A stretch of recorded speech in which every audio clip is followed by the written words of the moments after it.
Chapter 627. Xen Xiaoya was chosen by the Hanqi sect at the age of 12 and was accepted as a disciple. However, martial arts was only one of her hobbies. At that time, she was bent on becoming a screenwriter. The next best thing would be to become a car racer. Therefore, she followed the usual routine of middle school and high school and entered the Capital Film and Television Academy. Before she graduated, she was favored and became the assistant of a famous screenwriter, helping him to complete a cliché drama. This allowed her to make great strides in her career as a screenwriter. However, the subsequent developments were not satisfactory. A few independent TV series flopped, and she had a falling out with her mentor. She was almost forced to live in the basement of the capital. Only then did she remember that she was a professional ninth pin martial artist. She had to change her job and change her mood. Perhaps because she had seen and experienced it, she focused on martial arts and was 10 times more passionate than before. At the age of 24, she barely entered the Dan stage. She quit her job and returned to the Hanqi sect to train hard. At the age of 28, she surprised her teachers and fellow disciples by transforming her root pulp and becoming an inhuman. Until now, no one believed that she could make the great leap. She only reached 4th pin at the age of 30 and was close to physical invulnerability. This further proved everyone's point of view. In this environment where there was no pressure and no attention, she pasted posters of Liang Yifan all over her room. She did not give up and did not turn to enjoy life. More than a year later, in the title competition, she met her idol in the first round. Under the terrifying pressure and the threat of defeat, she shone with unprecedented brilliance and connected the heavens and earth. She lost the competition, but on the path of martial arts, Xen Xiaoya took a crucial step forward, breaking the expectations of the Hanqi sect and even the Wuyue society. This late bloomer mighty one had an interesting personality. Her favorite thing to do was to ridicule herself. For example, because of her flat chest, her Weibo nickname was Xian Family's Washboard. For example, she stood on the shoulders of her predecessors and successfully integrated some of the martial arts of the Death sect into the Ice sect, allowing some of the slower secret arts of the latter to explode with power quickly. When she was called Deadly Cold, she self-deprecated, frozen dumplings. It had always been difficult to practice two supreme arts at the same time. The further one progressed, the more difficult it became. For example, certain moves of the Plague sect required a corresponding force to drive them in order to unleash their full power. However, under the premise that one mainly practiced the Wind sect or other arts, one would not be able to cultivate another force unless one did not want to transform one's root pulp and become an inhuman. Of course, there was a new method at the moment, and that was Lu Cheng's Tao of the Universe and Stars, the path of Dan formation through balance. Under such circumstances, cultivators who had 2 or 3 absolute arts but could only cultivate one of them would inevitably feel unsatisfied. Thus, they began to explore other methods. They searched for similarities and connections between the cultivation methods, extracted the corresponding parts, and blended them into their own martial arts. In this regard, the Kong Tong school had made remarkable achievements. After generations of exploration, they had finally integrated some of the unique skills of the Plague sect into the Wind sect, deriving many moves that were similar to biochemical weapons. In other words, Renli could use the Wind Empress force to unleash the hidden scent while only changing her visualization. There were many similar attempts. Techniques that were similar in nature did not necessarily need to be mixed. For example, the force of the Dark sect could allow the corresponding moves of the Death sect and the Plague sect to unleash about 80% of their power, and vice versa. The Wuyue society had a nearly complete set of the Ice Divine Arts, Ice sect, and a part of the Secrets of Killing, Death sect. Since its establishment, they had been exploring ways to use the former as a base and blend the latter. After several generations of mighty ones laying the groundwork, they had begun to see results in recent years. First, it was the clown Gu Jianqi who specialized in the Death sect. With his extraordinary intuition, he blended a small portion of the Ice sect's content in reverse. Subsequently, the Spear King Huang Ku and other physical invulnerability experts created their own moves. When Xen Xiaoya was at the inhuman stage, She had come into contact with the relevant content and had many ideas. When she had made the great leap and possessed the strength, she finally mastered and perfected the blending. She lived up to her predecessor's hard work, and the lethal chill lived up to its name. Various rumors about his opponent flashed across his mind. Lu Cheng tilted his head and looked towards the seats of the Wuyue Society. First, he saw his senior sister, Shi Yuejian, who was smiling at him. Then, he saw the clown Gu Jianxi, whose reputation was about to overshadow that of the Spear King. He had a hippie-like ponytail and various green tattoos on his neck and arms, including the famous clown tattoo. What left the deepest impression on Lu Cheng was his pair of eyes that were filled with arrogance, stubbornness, and unwillingness to admit defeat. According to statistics, in the past 10 years, the clown was the martial artist who had defeated the stronger martial artist the most times. On this list, Lu Cheng was also listed. However, compared to Gu Jianxi, he was still lacking. He approved and liked the media's description of his opponent. Born in the darkness, my heart is strong. Looking away, Lu Cheng finally saw the lethal chill, Xen Xiaoya. She looked to be in her 20s, with a well-proportioned body and wheat-colored skin. When she saw her opponent looking at her, she smiled and sent him a message. "Oh, not bad." To this, Lu Cheng could only smile and nod. He had nothing to say. At this moment, a small number of media outlets had already released the news. Battle between fellow disciples.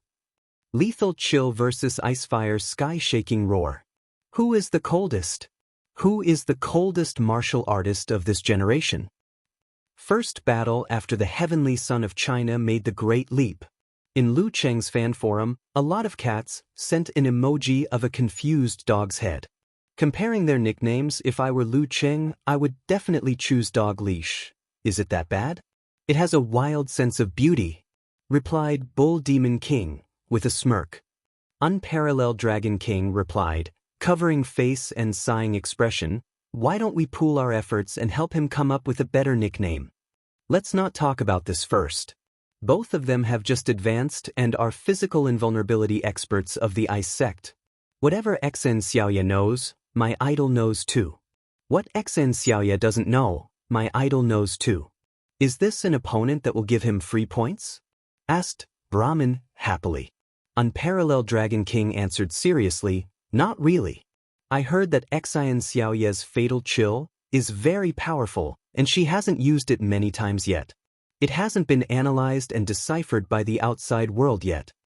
Besides, it hasn't been 3 months since Lu Cheng broke through. If he only trains in the Ice Sect or the Fire Sect, it won't be a problem for him to get started. If he trains in both, I suspect he still has moves he hasn't mastered. Let's not talk about these useless things. Anyway, he'll definitely win. Brahmin, you've become more mature after high school. You're not so childish anymore. Teased, Eternal Nightfall, Yan Shaoling after seeing that the result of the draw was good. Yeah, unlike a certain someone, who's still doing things the same way. Brahmin began to expose Yan Shaoling's dark history. Yesterday, when I dyed my hair, I actually dyed it green. That's not true. I wanted to dye it brown, but Yan Shaoling recalled yesterday. She was at a loss as to who she was, where she was, and what she had done. Unparalleled Dragon King was shocked. This is the first time I've seen someone voluntarily dye their hair green. No problem. Forgiveness is popular this year, said Okamoto's fan. Oh no, I thought Lu Cheng would definitely win, but now I'm not so sure. Anyway, I'll definitely forgive him when the time comes. Why you guys cry out loud? I really only wanted to dye it brown, replied Yan Shaoling, feeling wronged. I just didn't look carefully when I was choosing, and the guy who dyed my hair was very handsome and gentle. I was busy peeking at him. Yeah. How can you call Chao's embarrassing action stupid? Said a lot of cats, imitating Kong Yiji's tone. For a moment, everyone was laughing loudly. The forum was filled with a cheerful atmosphere. They almost forgot that Lu Cheng's first physical invulnerability battle was coming up. At the end of the banquet, some were happy and some were sad about the results of the draw. Peng Liyun and Ren Li were lucky enough to be matched against third-pin opponents. At the end of the banquet, Lu Cheng stood up and walked towards the Wuyue Club. His senior sister had arrived late and didn't even greet him. Shi Yuejian was waiting in her seat. Seeing him approaching, she smiled gently and said to him, "I've heard from my dad that you and Rinli joined hands and killed 2 physical invulnerability experts.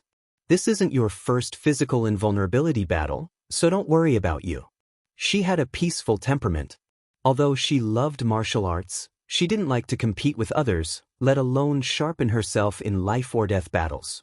So far, she hadn't killed anyone. This might be the reason why she was stuck at third pin. As for the martial arts fanatic, Guijia, she wasn't very talented.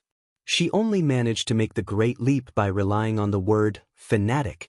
After 4 years, she finally touched the edge of second pin. That's because the right time, place and people were there, Lu Cheng replied humbly. After exchanging a few pleasantries with him, Shi Yuejian reminded him seriously, "You must be careful of Xiaoye's fatal chill." Senior sister's tone sounds like the fatal chill is more powerful than I expected. Lu Cheng nodded seriously and said, "Thank you for your advice, senior sister." After parting ways, he returned to the hotel with the rest of the Longhu Club. He entered the room and chatted with Yenjika, who occasionally took time out during class, about the opening battle tomorrow afternoon. "How was it? Are you confident?" Yenjika knew that Lu Cheng must have been watching Xen Xiaoye's battle videos from the past year. In short, I'll give it my all." Lu Cheng expressed his thoughts. He even looked up Xen Xiaoye's battle videos from the past few years, trying to determine the situation of the fatal chill from the fusion of the Ice Sect and Death Sect techniques. Nodding like a chick pecking at rice, Yenjika added, I'm so angry. Why is the battle in the afternoon? I can't even watch it. It's the middle of the night. It's fine. It's not like you'll be eliminated if you lose. Besides, she has surprises, so do I. Lu Cheng comforted his wife. But, pointing at her finger's expression, Yenjika replied. The next afternoon, 2:55 p.m., Connecticut time, 1:55 a.m. A sharp sound rang and Yenjika was jolted awake from her dream. She was stunned for a few seconds before realizing what time it was. She turned off the alarm on her phone, rubbed her face, and ran to the bathroom with unsteady steps. She splashed her face with cold water and was completely awake. Taking out her tablet, she leaned against the pillow, found the live streaming website and started buffering. After a while, she saw the battlefield, on Jiangxin Island, the spectators on the surrounding ships, and Lu Cheng in his navy blue martial arts suit, standing opposite Xan Xiaoye. Ladies and gentlemen, the opening match of this year's master competition is about to begin. Lu Cheng from Longhu Club will be facing Xan Xiaoye from Wuyue Club. They are both third-pin physical invulnerability mighty ones. As the commentator's voice drilled into her ears, Yenjika's lips curled into a smile. On the River Heart Island, shouts of Lu Cheng and Lu Cheng faintly reverberated around. Pretty popular, Xan Xiaoye complimented with a smile. She was more than 30 meters away from Lu Cheng, but with each other's hearing, they could hear each other clearly if they spoke a little louder. Of course, it would also be recorded clearly by the broadcast. Lu Cheng was about to reply when the referee raised his right hand and waved it down. Conversation time starts now. He was a little further away and planned to walk to the edge of the battlefield. At this moment, Xen Xiaoye spoke with great interest. I heard you can withstand negative 130 degrees for quite a long time? Let's talk about it later. Lu Cheng smiled and started to prepare for visualization. Xen Xiaoye watched in bewilderment until a faint purple fireball formed around her opponent and spun in an oval shape. Is this 9 rotations of 5 flames? Descend of the sun? Xen Xiaoye made an accurate judgment, but the doubts in her heart grew. Didn't they say that maintaining the 5 flames was very mentally taxing and was a huge burden on the body? Didn't they say that Longhu Club's physical invulnerability experts would only use this move in a fight where they couldn't separate from each other, so that they wouldn't waste their energy if they couldn't hit the enemy after accumulating it? Why did Lu Cheng use it during conversation time? Xan Xiaoye and the audience stared blankly until 5 fireballs of light purple, golden yellow, blazing white, light blue, and crimson circled around Lu Cheng like satellites. They rotated in a stable and balanced manner, like gods descending upon the earth. Only then did Xen Xiaoye open her mouth in shock and confusion. You can do this. Chapter 628. Xen Xiaoye wasn't the only one who found it strange. Even the guest commentator in the live stream couldn't understand. 9 rotations of 5 flames. Descend of the sun? Preparing during the conversation can indeed avoid Xen Xiaoye's interference. But the problem is, how long has it been? He still has to work hard to maintain it for another 2 minutes. The burden of 9 rotations of 5 flames. Descend of the sun isn't small. And once the fight starts, Xen Xiaoye, who is mentally prepared, can totally use a long-range attack strategy. At that time, won't Lu Qing be caught unprepared? Won't he waste so much mental strength and Emperor Yen force? Lu Qing did have a talent in stamina. When others were using 5 or 6 consecutive bursts, he could go beyond 10 consecutive bursts. Could it be that after making the great leap and reaching physical invulnerability, his talent was shifted to mental strength? Otherwise, there's no way to explain his choice. Yenjika's smile deepened as she listened to the commentator's exclamations and analysis from various angles. Her dimples became more prominent, making her look sweet and beautiful. The profundity of my grand starry sky path isn't something mediocre people like you can understand. At the bow of a luxurious cruise ship, Empress Luo was looking at the battlefield on River Heart Island. She laughed, half surprised and half exclaiming. He just reached physical invulnerability and he's already stirring up trouble. This isn't like the Dragon King. He reminds me of the warrior sage. Long Zhen and Guijie didn't reply. Instead, they stared at the 5 colored fireballs circling around Lu Cheng. They seemed to have their own orbits. Although they seemed to be flying around randomly, there was a hidden pattern to them. It was as if they could maintain their orbits on their own without the guidance of their mental strength. Others might not be able to see this, but they, who had studied the 9 rotations of 5 flames, descend of the sun for many years, keenly sensed the difference. When Long Zhen used it, he had to control it forcefully with his mental strength. But Lu Cheng was doing it effortlessly. It was as though the 5 flames themselves were escorting him and following him without any additional worry. To use a less accurate analogy, when he used 9 rotations of 5 flames, descend of the sun, it was like flying a kite or a hydrogen balloon. He had to hold on to the string in order to make them flutter in the wind. Lu Cheng, on the other hand, was like releasing 5 satellites with himself as the core. Through natural connections, he made them circle in predetermined orbits repeatedly. Not simple. Long Zhen sighed to himself. He believed that since Lu Cheng dared to do so, he must have a strong backing. This 9 rotations of 5 flames, descend of the sun, could be maintained for a long time with low consumption. In the Longhu Club and Lu Cheng's fan forums, similar exclamations were heard one after another. Awesome! Brahmin said with a starry-eyed pose. In her heart, her idol at this moment was like an immortal god descending step by step from the heavens. The traces left behind by the faint purple, golden, and other 5-colored fireballs outlined a robe that did not belong to the mortal world. The sacred, powerful, dignified, and lofty feelings entered her heart. Eternal Nightfall Yen Shaoling was the same.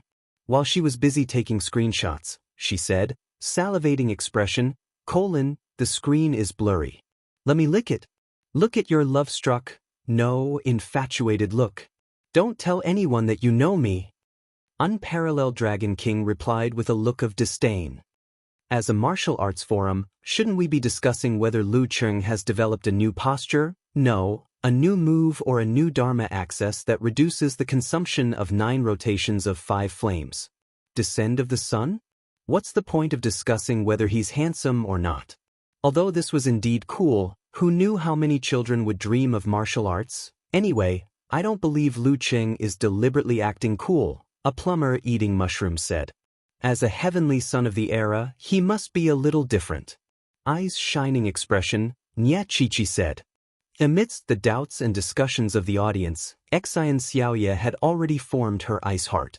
She restrained her emotions and raised her hand. "Referee, he's cheating." Seeing the corner of Lu Cheng's mouth twitch, Exen Xiaoya immediately smiled and said, "Just kidding," livening up the atmosphere. As she spoke, her eyes deepened and her aura was released. The temperature within a radius of dozens of meters dropped sharply, as though the crisp autumn weather had turned into a harsh winter. A gust of wind blew. It was neither too strong nor too strong. It only made the dead leaves on the ground spin and dance. However, there was an indescribable coldness in it. It was different from other coldness. It was like a hospital morgue. In the strong cold, there was a hidden chill that made people unconsciously timid, unconsciously fearful, and unconsciously let their imagination run wild. This was a coldness that was mixed with the will of death. This was both a battle of aura and mental oppression. However, at that moment, Exen Xiaoya felt as though Lu Cheng was a vast expanse of darkness. It was cold, vast, and empty. All the chilly winds and chilliness blew into it and dissipated on their own.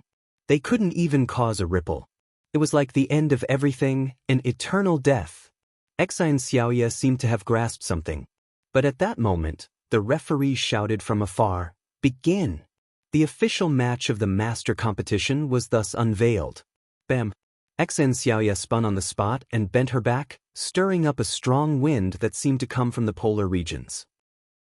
The goose feathers in the wind were large and dense, blocking one's vision, interfering with one's hearing, and reducing the range of one's mental senses.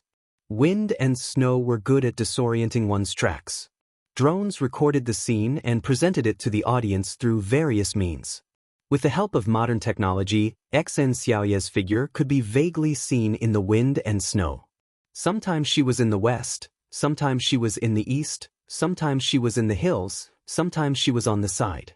She was constantly moving at high speed, not giving Lu Cheng a chance to approach. With the 5 flames at hand, only an idiot would go head-on with her. Bam, bam, bam, bam, bam, bam. The sound of her movements was drowned out by the strong wind. After changing directions a few times, Exen Xiaoya formed a sword with her fingers and pointed forward. A crystalline, cold light shot towards Lu Cheng at supersonic speed. Ice Spirit Holy Light, a blade at close range and an arrow at long range. Swoosh, swoosh, swoosh, swoosh, swoosh. Exen Xiaoya didn't move her upper body. With her footwork, she shot out several dreamy, cold lights in the wind and snow, forming an inescapable net that enveloped Lu Cheng. In her opinion, even if it couldn't hurt her opponent, it could affect the fireballs around him, causing them to lose their balance and explode. Lu Cheng, who had been observing from the same spot, finally moved. He took a step to the side, stirring up a strong wind that avoided most of the Ice Spirit Holy Light. Only a few were blown off course. At the same time, above his left shoulder, the crimson fireball deviated from its trajectory and flew out, hitting the cold lights heading straight for him. Boom! The flames exploded, shattering the Ice Spirit Holy Light. Transparent shards fell, reflecting the crimson light and blossoming in rainbow colors. It was so beautiful it was like a dream. Following that, the faint purple fireball hovering above Lu Cheng's head whizzed out, piercing through the wind and snow. Following the cold lights, it smashed towards Exen Xiaoya. Exen Xiaoya knew that in a normal fight, the Fire Sect's Flying Flame Meteor, Golden Godly Flames, and Lord Monarch's Purple Flames all had the ability to create fireballs to bombard the opponent. Her opponent wouldn't be lacking in long-range attacks, but she never expected that he would use the 5 flames he had condensed as cannonballs.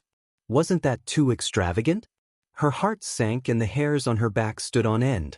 Exen Xiaoya forced herself to straighten her knees, twist her back, and used the force of the wind to swing a dozen meters away. Rumble! Where she had been, goose feathers dissipated, the wind stopped, and the island trembled. An obvious crater appeared on the ground, with balls of flames burning in all directions. The shockwave from the explosion scraped past her body, shedding a layer of ice crystals. This was Emperor Yen Force's meteor derived from Lord Emperor's Purple Flame. In terms of attack power, it was definitely one of the top 3 moves of its kind. The reason why 9 rotations of 5 flames. Descend of the Sun was the Fire Sect's trump card was because it applied and deepened the content of the previous moves and the foundation they had learned. It also had a unique explosive technique. Among them, the Crimson Fireball was derived from the original Zhu Rong force, while the hovering and launching technique was derived from the fourth move, Flying Flame Meteor. It was the weakest and didn't have any special features, but it was the fastest to condense and consumed the least energy. The Incandescent Fireball was the upgraded version of the Crimson Fireball. It was hotter and more powerful, and at the same time, it had the heaviness of Emperor Yen and the ease of control of Fire Virtue, but only a little. The Pale Blue Fireball was the mutated version of the Incandescent Fireball. It was hotter, but its explosive power was weaker, and it mainly burned. The Golden Fireball was based on Fire Virtue Force and was condensed through the technique of Golden Godly Flames. Its explosive power was strong, but it wasn't outstanding in terms of temperature and burning power. However, it could be controlled after launch. In other words, once a martial artist mastered it well, he could make it change direction twice or even thrice within a certain range. The Pale Purple Fireball was derived from Emperor Yen Force and Lord Emperor's Purple Flame. Heat and heaviness were its two main characteristics. Once launched, it was like a bomb loaded with high explosives. In the hands of a physical invulnerability expert like the Dragon King, it would make the enemy feel like they were attracted by a magnet, making it difficult for them to move in front of the Purple Fireball. The latter two were extremely taxing and burdensome to the body and mind. If they were increased in number, the five flames would easily lose balance. In the midst of the explosion, Xen Xiaoya saw Lu Cheng from the corner of her eye. She saw him launch the Golden Fireball that was hovering around him. That wasn't the key. The key was that he had effortlessly condensed new Crimson and Pale Purple Fireballs. Is there an end to this? Xen Xiaoya took a step forward, lowered her head, and lunged forward to prevent Lu Cheng's Golden Fire Virtue Ball from changing direction a second time.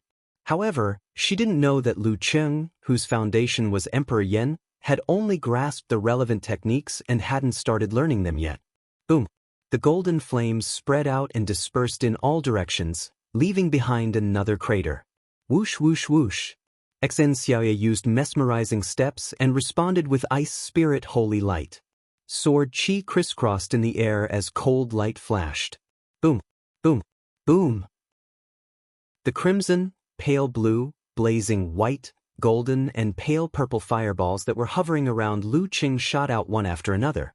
They quickly condensed and exploded, clearing up the brutal snowstorm and leaving craters all over the ground. The audience had seen countless long-range battles between physical invulnerability experts, but none had lasted as long as this one. For a physical invulnerability expert, long-range attacks consumed more energy than close-range attacks. The latter was the best way to go, with the former as support. Otherwise, the landlord wouldn't have any extra food. This is like a battle between immortals in novels. No, a sword immortal versus the leader of the Five Fireballs Divine Sect. Commented Pigriding Knight in the Longhu Club forum. I think if Lu Cheng were to transform his 5 flames into different colored dragons, I'd probably prostrate myself on the ground and call him a god. That would be cool. Snickered Road to the Arena. Can't help it. The Five Fireballs Divine Sect is descended from the Dragon King. Replied Invincible Punch. Boom, boom, boom. Xen Xiaoya was affected by the aftermath of the explosion. Her hair was disheveled and her face was covered in dust. Her Ice Sect secret arts, which were a mix of Death Sect techniques, couldn't seem to find a use for them. This kind of exchange made her feel like she was fighting a tank with 5 turrets with a rifle. The firepower, suppressive power, and coverage were completely incomparable. Even the advantage of quick firing and quick succession was made up for by Lu Cheng's 5 fires, which he had prepared in advance. He switched between them in an orderly manner and used them one after another. This can't go on. This guy is practically a human turret with multiple turrets. Xen Xiaoya turned around and dodged the explosion. While complaining, she changed her strategy. The sound of the wind around her suddenly turned harsh and gloomy. The falling snow froze into ice crystals. Xen Xiaoya's figure suddenly dimmed. She was blurry and indistinct, like an illusion. The phantoms split, and with the help of the environment, they appeared in all directions. A dozen or so Exen Xiaoya floated towards Lu Cheng like ghosts walking in the cold night. This was an illusion movement technique, ghostly walks on a cold night, which she had created by combining the characteristics of Death Sect and ghosts. It was based on the second move of the Ice Sect, mesmerizing snow steps. After testing, it could effectively fool the enemy heart-freezing move until it was within 2 meters of Lu Cheng. At this distance, even if he could detect and distinguish the real from the fake, he wouldn't be able to react in time. At this moment, Lu Cheng took a step forward and appeared in front of her in the blink of an eye. All the illusions and disturbances seemed to have no effect in his eyes. His sense of danger was limited to this area. Exin Xiaoya's eyes widened. Lu Cheng stretched his back expressionlessly, shook his right arm, and swung it down. The blazing white, golden, light blue, crimson, and faint purple flames behind him circled at high speed and came crashing down in the same direction. 9 rotations of 5 flames. Descend of the sun. At this critical moment, Exin Xiaoya's feet suddenly turned soft and the soil turned into a swamp. Her skin was grayish-white, as though she had turned into a dead person. As though she had been prepared, she had formed an everlasting ice wall to protect herself. In an instant, Exin Xiaoya sank into the ground and the swamp solidified once more. A blazing white light flashed past. The spectators on the cruise ship far away from the island instinctively closed their eyes. They were so agitated that tears flowed out. Boom! The ground shook and a mushroom cloud rose. Violent winds swept away the surrounding leaves and dirt. The exaggerated crater burned with crimson flames that swept outwards. With a crisp bang, the ground behind Lu Cheng cracked open. Exin Xiaoya bounced out, formed a sword with her fingers, and pointed at the back of her opponent. The ice wall that covered her body had shattered. Her skin was cracked and flipped, but there wasn't a trace of blood. Instead, there was a dark red trickle at the corner of her mouth that slowly dripped down. Everything that had happened was within Exin Xiaoya's expectations. She knew very well that Lu Cheng had the supernatural ability to deflect curses and predict danger before he reached the physical invulnerability stage. She believed that after he made the great leap, he would be even more powerful in this aspect. Therefore, she didn't expect that the hallucination-type ghost walks on a cold night would be able to fool his intuition. She had long secretly prepared the Death Sect's burying technique and formed the eternal ice wall in time to exhaust the enemy's 9 rotations of 5 flames. Descend of the sun. Even so, under the terrifying power of 9 rotations of 5 flames. Descend of the sun, she was severely shaken. Her injuries weren't serious, but there were many residual negative effects. This kind of attack power was truly enough to ascend the heavens and descend to the netherworld. As Exin Xiaoya's thoughts flashed, shadows appeared under her opponent's feet. Like air shackles or wild vines, they entangled, hooked, and pulled Lu Cheng's legs. At the same time, Exin Xiaoya's fingertips, which had long completed her visualization, turned greenish-black from the extreme cold. Lu Cheng hadn't expected his opponent to have the decisiveness and precision to win in such a dangerous situation. As a result, he couldn't react in time and was temporarily restrained. All he could do was take Exin Xiaoya's finger attack head-on. His heart was as cold as before. He didn't panic. As thoughts flashed through his mind, he twisted his waist and leaned to one side. His right arm was covered in a layer of ice crystals as he swung it in the opposite direction. Exin Xiaoya tapped with her finger and used the force to swing back and change her position. Lu Cheng felt a chill invade his body, assimilating with the ice wall and penetrating his flesh. In an instant, he lost all feeling in his right arm and forearm. It was as though he had been frozen to the point of numbness or necrosis. This shocked him. As long as it didn't affect one's thoughts or the body's ability to withstand extreme cold, the vigorous physical invulnerability qi and blood in one's body would be able to resist and neutralize most of the effects. It required continuous accumulation before it could take effect. Otherwise, it could only form a layer of ice on the outside to restrict movement. But now, in just an instant, one of his arms was frozen stiff. Just as Senior Sister had said, The fatal chill was even more powerful than he had expected. As Xian Xiaoya shifted her position, Lu Qing wasn't surprised or hesitant. He retracted his qi and blood and retracted the fatal chill, dispelling the negative effects to a certain extent and preventing it from invading his shoulder. Even so, his right arm, forearm, and palm were still deeply numb and stiff. For a moment, he couldn't move freely. Bam! Lu Cheng's Dan Qi erupted and poured into his legs. He forcefully tore off the arms of the ghosts and broke free from their restraints. At this moment, Xian Xiaoya, who was very confident in the fatal chill, moved to his right again. She clenched her fist and threw a punch, surrounded by faint light. She wanted to take advantage of Lu Cheng's paralyzed right arm to gain the upper hand. Then, she would use the fatal chill consecutively to clinch victory. But at this moment, Lu Cheng didn't panic at all. With a shake of his right shoulder, the arm that had been frozen into a stone turned into a weapon and swung out. His movements were smooth and natural, as if he had gone through a lot of practice. Xian Xiaoya would never have guessed that he had trained hard to fight when he lost control of his arms and legs. Compared to that, this was nothing. Bam! With a dull thud, the two figures separated. Under Xian Xiaoya's frosty gaze, which masked her astonishment, Lu Cheng took a step forward. He even gathered his force and drew the fighting formula. His body instantly grew taller. His muscles tightened around his martial arts suit, outlining the contours of his body. His greenish-black skin made him look more like a monster disguised as a human. Boom! He swung his fist down with a loud explosive sound, causing Xian Xiaoya's arm to tremble slightly. She was forced to take a few steps back, and the impact caused her organs to churn even more violently. The residual effects of the descent of the sun from before were all unleashed. Faced with Lu Cheng's pressure, Xian Xiaoya gathered her force concentration and visualized. Her fist was covered in white frost as she threw out an ice spirit. Lu Cheng didn't care.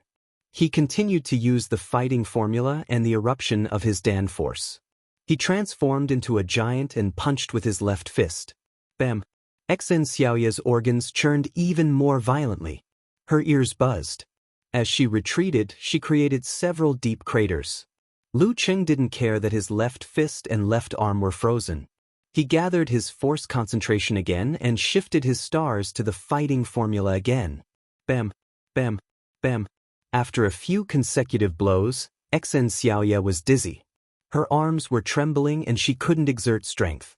At this point, Lu Cheng, who had reached the limit of his fighting formula, switched to using pure Dan force.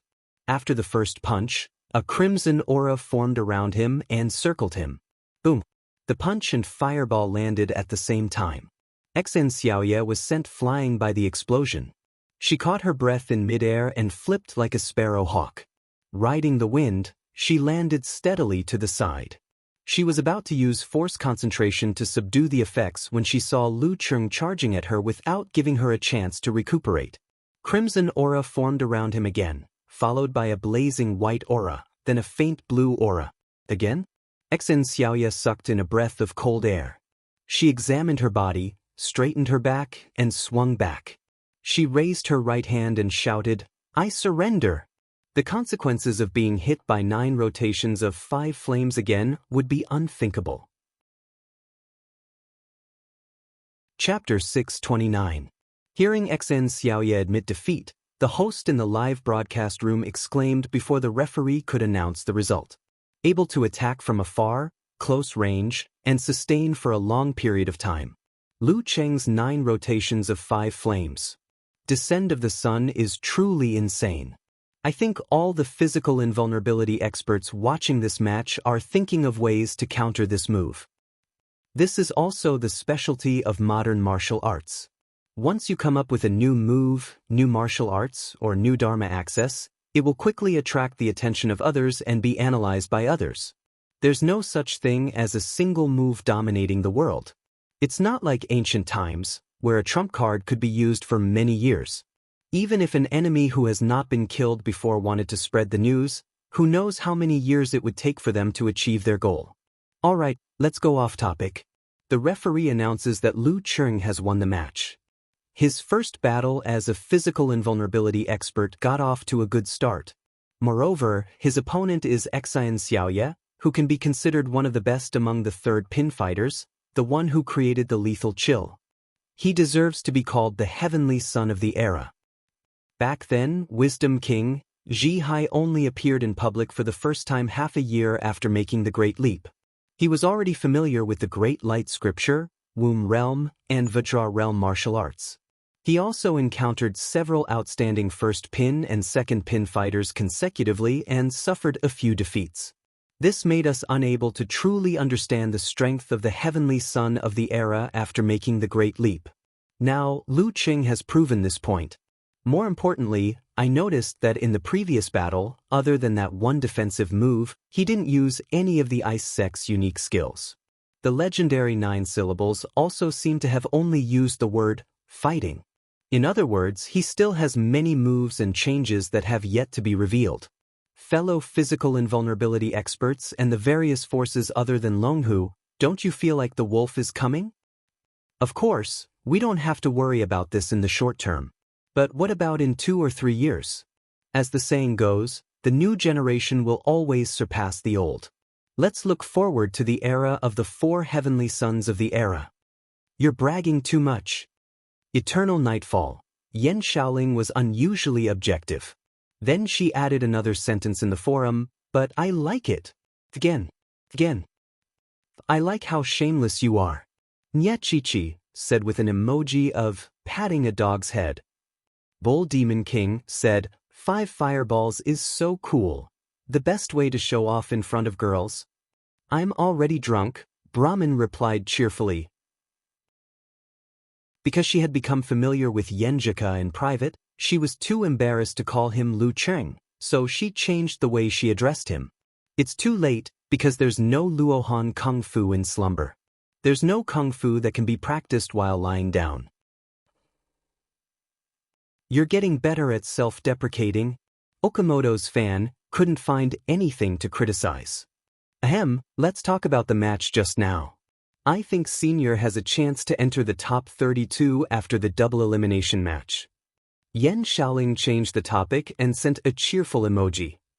Yeah, with the strength he showed, as long as his luck isn't too bad, he'll have a high chance of winning if he encounters a first pin one after another. Unparalleled Dragon King agreed. Besides, there are still 16 Inhumans. The chances of getting them in the second round won't be too low. Alright. Come on, veterans. Let's go. Brahmin sent a firecracker emoji. Yan Shaoling was stunned.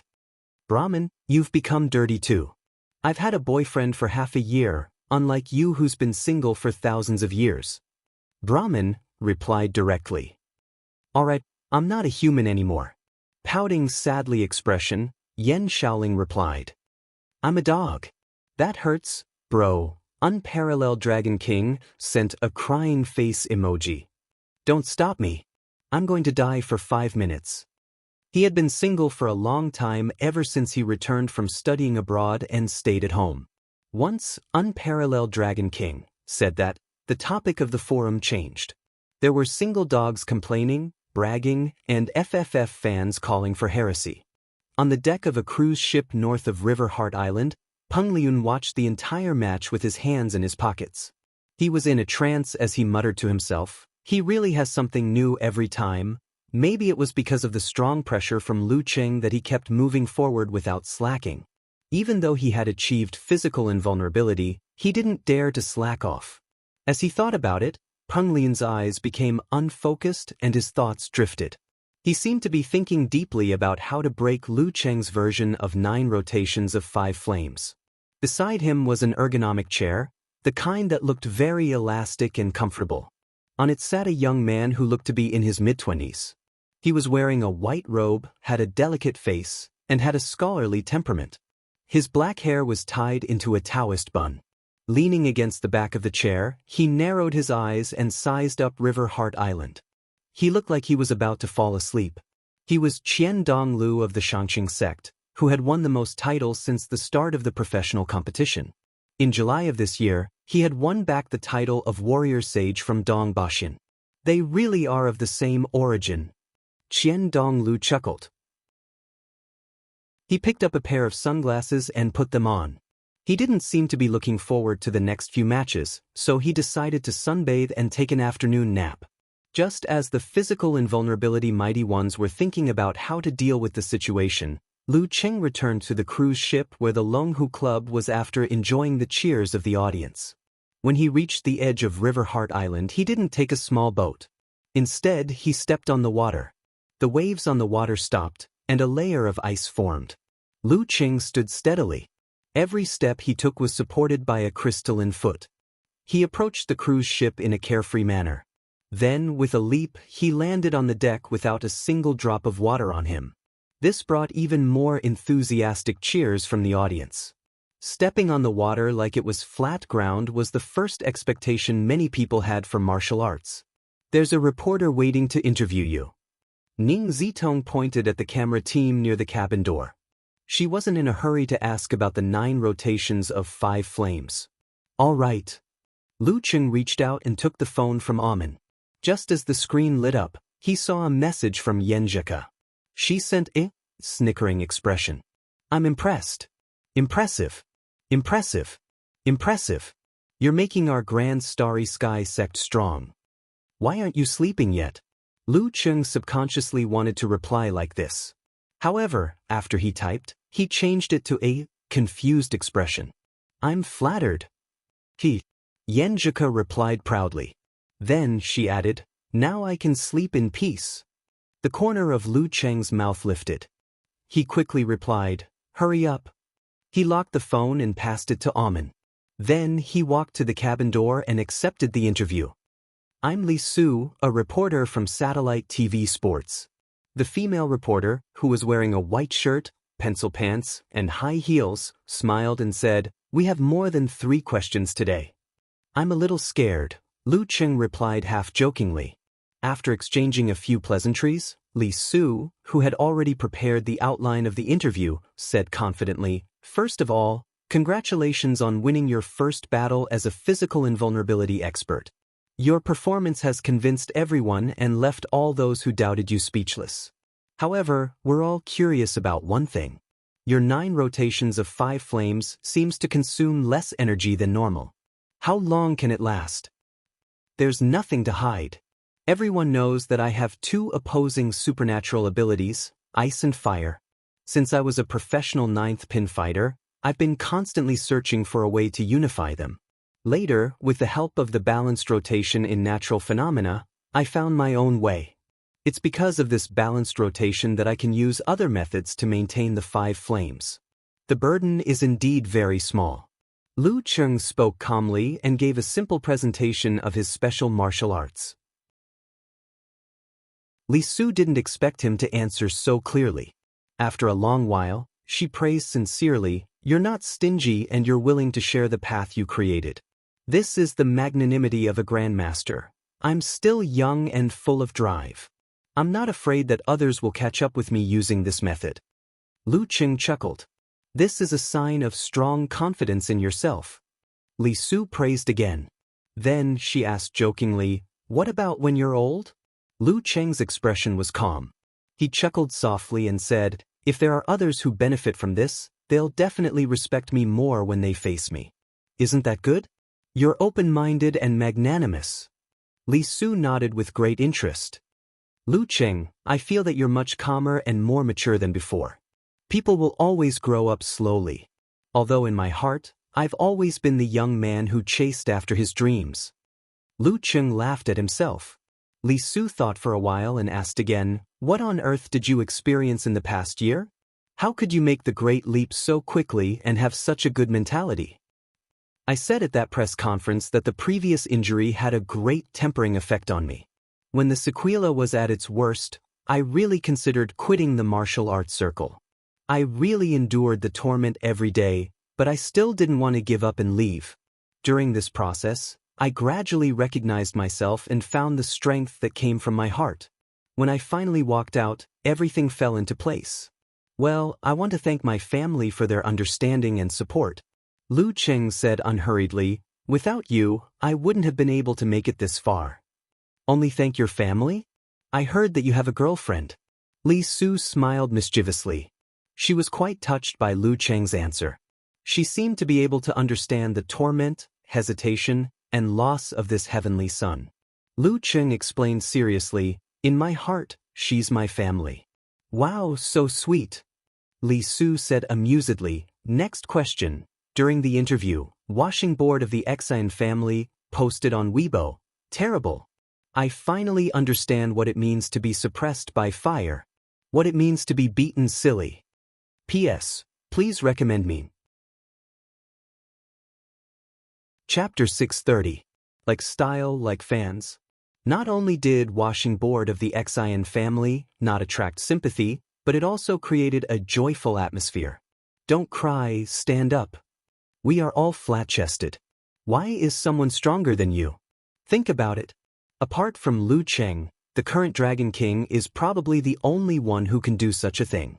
However, the current Dragon King doesn't care about such methods anymore.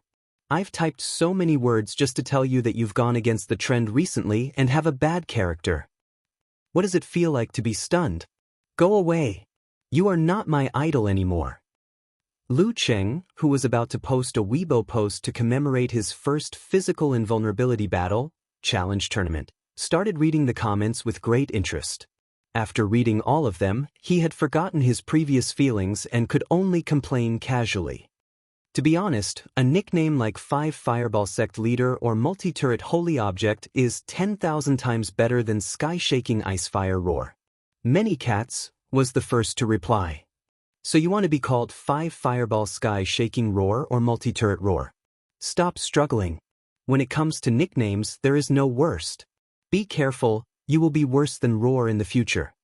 Unparalleled Dragon King reminded him based on the bloody history of many senior martial artists.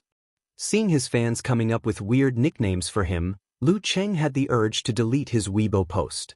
Out of sight, out of mind, out of mind, out of mind. He muttered silently a few times, opened the app and locked the phone screen. If I continue reading, I will laugh myself. Lu Cheng retracted his gaze and turned to River Heart Island to watch the next match. He didn't put in so much effort in every match. He took some time to take an afternoon nap to refresh himself. After all, there would be replays on the internet. After dinner, he didn't go to Juku Stadium to watch the match at night. Instead, he returned to the hotel and chatted with Yenjika while watching the match on the big screen TV. The previous interview had been made into a program and was played during the break. Returning from the tribulation and rising from the ashes. This is my view of Lu Cheng making the great leap. A sword is sharpened by grinding, and the fragrance of plum blossoms comes from the bitter cold. Li Su concluded. Compared to experts who had a smooth-sailing life, Lu Cheng, who had experienced ups and downs, was more popular among ordinary people. They seemed to have found a resonance with him. The next day, Peng Liyun, Rin Li, and the Wisdom King, Ji Hai, went to battle one after another. All of them won, and the name of the 4 heavenly prides became even more popular. In the first round of the competition, there was no lack of classic battles where the weak won against the strong. It was not strange for a rank 3 to win against a rank 2. However, in the neutral arena, without the advantage of the environment, it was almost impossible for them to defeat a rank 1. After the first round of battles 2 days ago, the organizing committee drew lots online and did not hold a special banquet. Lu Cheng sat cross-legged on the bed and made a 50-cent bet with his little fairy. He felt that he would meet a strong opponent who was much stronger than him in this round. Yenjika, on the other hand, thought that they would be at the same level, maybe stronger or weaker. The drawing of lots proceeded as planned. Lu Cheng saw his senior sister meet the Sword King, Wu Qiao, the head of Shushan study, and saw Peng Liyun meet Wang Xiaoshuang, a disciple of Daxing Temple. Lu Cheng had heard of this man's deeds long ago. He had awakened a powerful supernatural ability when he was young. Once he was agitated, he could easily create fires. At first, his parents did not know why there were so many fires in the surroundings. When they understood, they sent him to the famous Daxing Temple to cultivate his mind and Zen to control his supernatural ability. Because of his talent, Wang Xiaoshuang had always been a classic example of someone whose combat strength was greater than his level. His flaming dragon fist was famous in the north and south. When he was only a rank 4, he could hold his own against a physical invulnerability mighty one for a long time. He had made the great leap 2 years ago. Last year he had mastered the Dharma Guardian Azure Fire of the Womb Storage Sect and many parts of the Great Light Scripture of Buddha. This year's battle results were outstanding. Because it was not enough for the statistics year, he was not promoted. However, no one would think that he was just a rank 3. Taoist's luck is just SOSO. Lu Qing complained. Then he heard his name. Longhu Club, Lu Qing. Restraining his thoughts, he watched seriously as the ball was taken out and the paper was unfolded.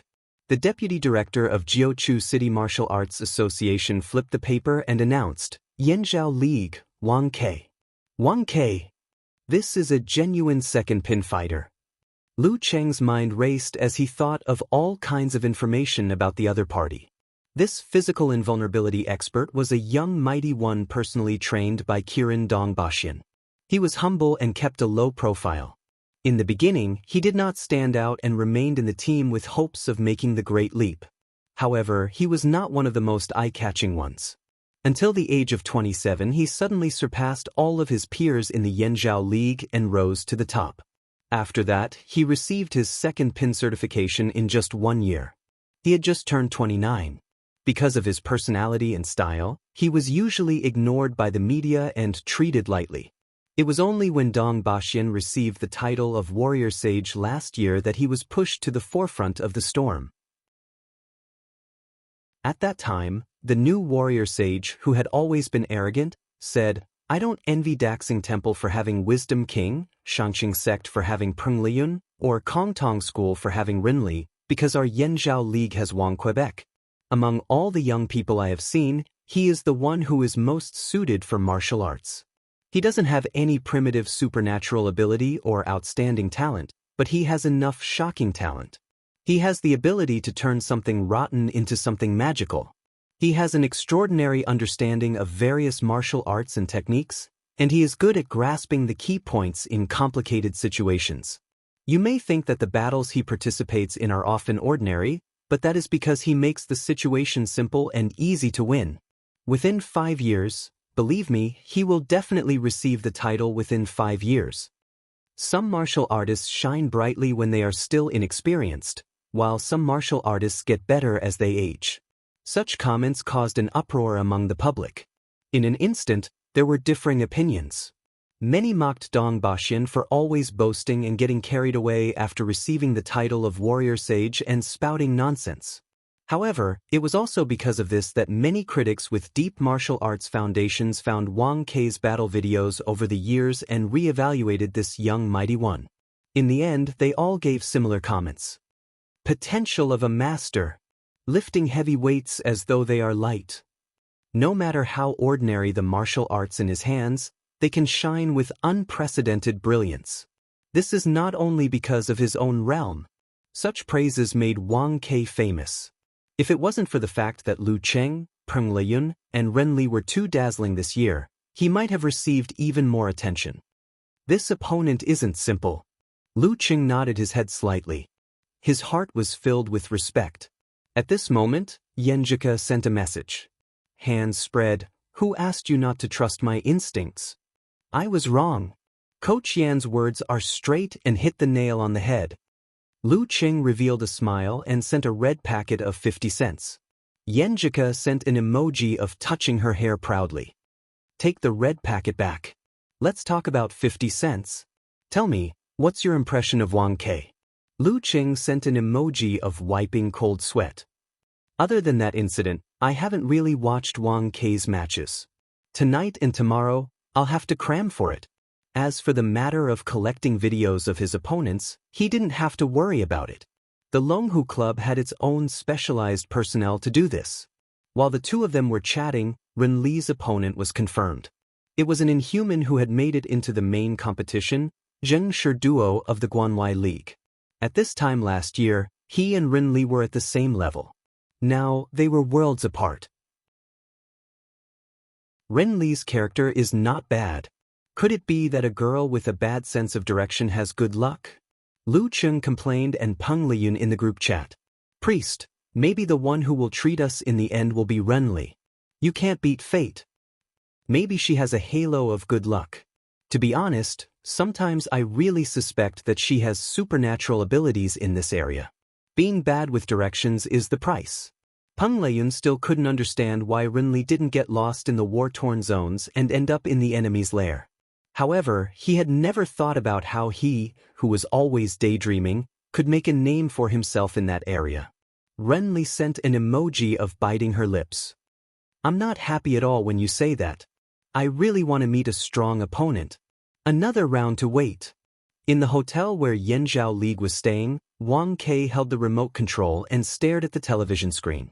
After watching the lots, he stood up and walked to the floor-to-ceiling window.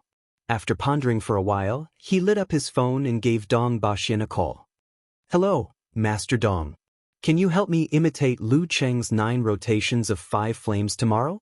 Wang Ke requested solemnly. Dong Baxian laughed and said, Sure. My opponent for this round isn't strong.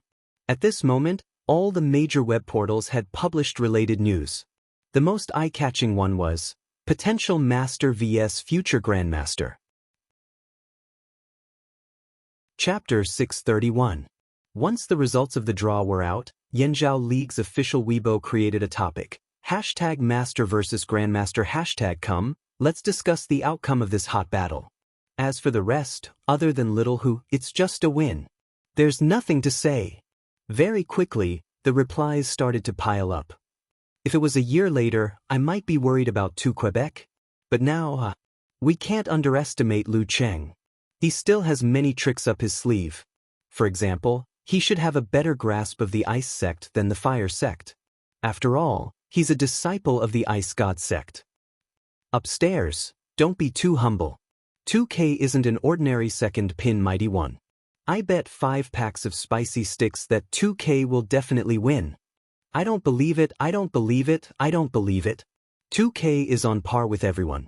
He gets stronger when facing strong opponents and weaker when facing weak opponents. Lu Cheng is still lacking. The young mighty ones of our Yanzhao League are definitely not weaker than others. Besides, they have the advantage of accumulation. Bring my stool over and let's wait for 2K to destroy Lu Cheng's 9 rotations of 5 flames. How do you think he will do it? Shoot a laser beam from afar and destroy one with one finger. While the Yanzhao League members were discussing heatedly, the atmosphere in Lu Cheng's fan forum was relatively heavy. Unparalleled Dragon King, how strong is this Wang Ke? Eternal Nightfall. Yan Shaoling didn't watch many of Yanzhao League's matches and didn't know much about the low-key Wang Quebec. Unparalleled Dragon King replied quickly, very strong. Let's put it this way. I think he'll get a title within 5 years. He has the ability to simplify and do things as if they were light. Not everyone has this ability. In fact, most physical invulnerability experts don't have it. I'm suddenly a little nervous. I haven't been nervous about a match in a long time, said Brahmin in an old-fashioned manner. Sob, me too. Yan Shaoling chimed in. A plumber eating mushrooms said, What are you afraid of? It's not like you'll be eliminated if you lose. It's a good thing to meet such an opponent in the first few matches of the physical invulnerability stage. I'm going to watch videos of Wang Ke's matches, replied Nyechichi. Oh right, what kind of martial arts does Wang Ke specialize in? I've seen his videos and they're all shining, all the good names are taken by dogs asked. Unparalleled Dragon King replied with an emoji of Nike mouth. Of course it's the Yanzhao League's supreme art, the golden scripture of Donghuang, also known as the Light Sect. Daxing Temple's Great Light Scripture has been secretly modified based on it, mixing in a lot of content. Compared to its earliest form, it's completely different now. The Yanzhao League also has the remnants of the Plague Sect, and they have incorporated many of the techniques into their own Light Sect. Anyway, calm down. Maybe Lu Cheng will suffer his first defeat as a physical invulnerability expert. If he wins, it'll be a surprise. It sounds amazing. I'm getting more and more nervous. Let me tell you a real joke. Yan Shaoling changed the topic. What kind of joke is that? Okamoto's fan, was very enthusiastic. Yen Xiaoling used an emoji that was trying to hold back her laughter and said, "Didn't I dye my hair green before?" "Box, no, little Gao laughs at me every day. Yesterday, she even said that she would dye her hair in real linen ash for me to see. When she comes back, she'll have green hair too." "Are you retarded?" Twitching mouth expression, said Road to the arena as he wandered over. "Is this the rhythm of you forgiving each other?" A plumber eating mushrooms, thumping floor laughing. "Doesn't little Gao have the strength of a dance stage expert? Is that guy with the dye okay?" asked Unparalleled Dragon King, worriedly. "He should be fine," replied Yen Xiaoling uncertainly. The heavy atmosphere in the forum slowly dissipated, returning to its usual characteristics. The next afternoon, Ning Zitong and Long Zhen, who had drawn good lots, brought their respective assistants out to visit friends. They were having a rather leisurely time. Amen and Guijie's assistant, Wang Yueshi, sat in the open cafe next to the lobby, enjoying afternoon tea. They didn't dare to stray too far from the hotel. "At first, I thought that being the personal assistant of a physical invulnerability expert would be very busy. But in the end, I've been idling for a few years. I'm not busy for more than 5 days a month," said Wang Yueshi emotionally as she stirred her coffee with a silver spoon. Amen almost burst out laughing. She smiled and said, "That's what I thought in the past too. Now I've learned how to entertain myself and improve myself." The two assistants looked at each other and smiled. They turned their gazes to the elevator, thinking that their boss must be studying his opponent's video or practicing in the hotel's martial arts hall. After more than a day of pondering, Lu Qing didn't even go to watch Peng Leyun's narrow victory over Wang Xiaoshuang. Lu Qing finally had some understanding of the competition at night and raised the importance he placed on Wang Ke by another level. "It's time to go." He put away his laptop, stretched his body, and sent a message to Yenjika. She replied, sitting in a dazed expression, "I realize that the match at night isn't as good as in the afternoon. In the afternoon, I can sleep less and wake up in the middle of the night to watch. If it's at night, I have to listen to the lectures of the instructors and do research and discussions with them. There's no chance to slack off. The night in Juku was the morning in Connecticut." Lu Qing chuckled and sent a distressed expression. "It's okay. The result will be a win anyway. Do you still want to recover? Keep a low profile. Do you understand? Keep a low profile. Accumulate good karma." Yenjika's attention was diverted. "While there's no one around, allow me to be proud for a minute." Lu Qing continued the topic and diluted his little fairy's regret. After 10 minutes, he changed into the navy blue Longhu Club martial arts suit. He collected his emotions, opened the door, and walked out of the room. Amen was already waiting outside. At 8:45 p.m., Yenjika arrived at the campus of Connecticut University when the match between him and Wang Ke started at the 50,000-seat stadium in Juku City. It was late autumn and the weather had turned cold. The bleak cold wind swirled the dried leaves on the ground. The girl was wearing a brownish-yellow knee-length coat. She hugged a book in front of her chest and thought of a certain someone on the other side of the ocean. She thought of the battle between the Grandmaster and Master. With a calm face, Yenjika stared at the fallen leaves. She sighed softly and walked along the picturesque scenery into the building in front of her. In the 50,000-seat stadium, lights shone down from the half-open dome, illuminating the green lawn like it was daytime. The competition field was 300 by 200, and there was a wide track paved with plastic. Its main purpose was to isolate the audience from the battle between the physical invulnerability experts. The front of the spectator seats, which could seat at least 50,000 people, was empty. Above them was a layer of bulletproof glass and barbed wire. Every key area was guarded by armed police and security personnel with extraordinary strength. Lu Qing and Wang Ke were in the middle. They were about 30 meters apart from each other under the lights. The lawn around them was full of potholes and tattered, as though it had been plowed by artillery fire. These were the marks left behind by the previous battles. At this moment, Lu Qing shifted his attention to Wang Ke's appearance. His appearance was also the kind that didn't reveal anything. However, his hair was spiked back like an old man, shiny and shiny. He looked very much like a big boss in an old movie. Wang Kai was about the same height as Lu Cheng. His body proportions were slightly out of proportion. His head was big, his body was long, and his legs were short. However, at a glance, there was a sense of harmony. He stood there calmly and didn't look nervous at all. He indeed had the demeanor of a master. While Lu Cheng was sizing Wang Kai up, Wang Kai was sizing him up too. He felt that Lu Cheng's demeanor was steady and neither servile nor overbearing. It was as though he wouldn't change his expression even if Mount Tai collapsed in front of him. At this moment, the referee standing between them raised his right hand and said, "Conversation time starts now." After saying this, he immediately walked to the edge of the field. He didn't want to suffer an unexpected calamity when the real battle started. In a battle between physical invulnerability experts, the referee's role was similar to that of a host. At this moment, the two of them facing each other didn't open their mouths. A scarlet-red fireball appeared around Lu Cheng. It was circling diagonally in an elliptical orbit. It was also rotating in an orderly manner. The surface of Wang Kai's body gradually emitted a bright light that illuminated the surroundings. It was dazzling, sacred, and majestic. Those who witnessed it couldn't help but worship him. The golden scripture of Donghuang was said to have originated from the Chu kingdom. It had a long history and was related to the era of the 3 sovereigns and 5 emperors. It was a sacrificial technique from that era of barbarism. However, this was only what they claimed to be. A deity descended from the heavens and shone brightly. Lu Cheng actually didn't dare to blaspheme, be an enemy, or attack. He quickly formed the ice heart. While creating the 5 flames, he used his visualization to communicate with the outside world. The sky darkened. The stars in the sky set off the blazing white, golden, and faint purple around Lu Cheng. It made Wang Kai look like the sun at noon. It was so glorious in the human world. However, compared to the dark and deep starry sky, it was so insignificant. The night grew darker and the light grew brighter.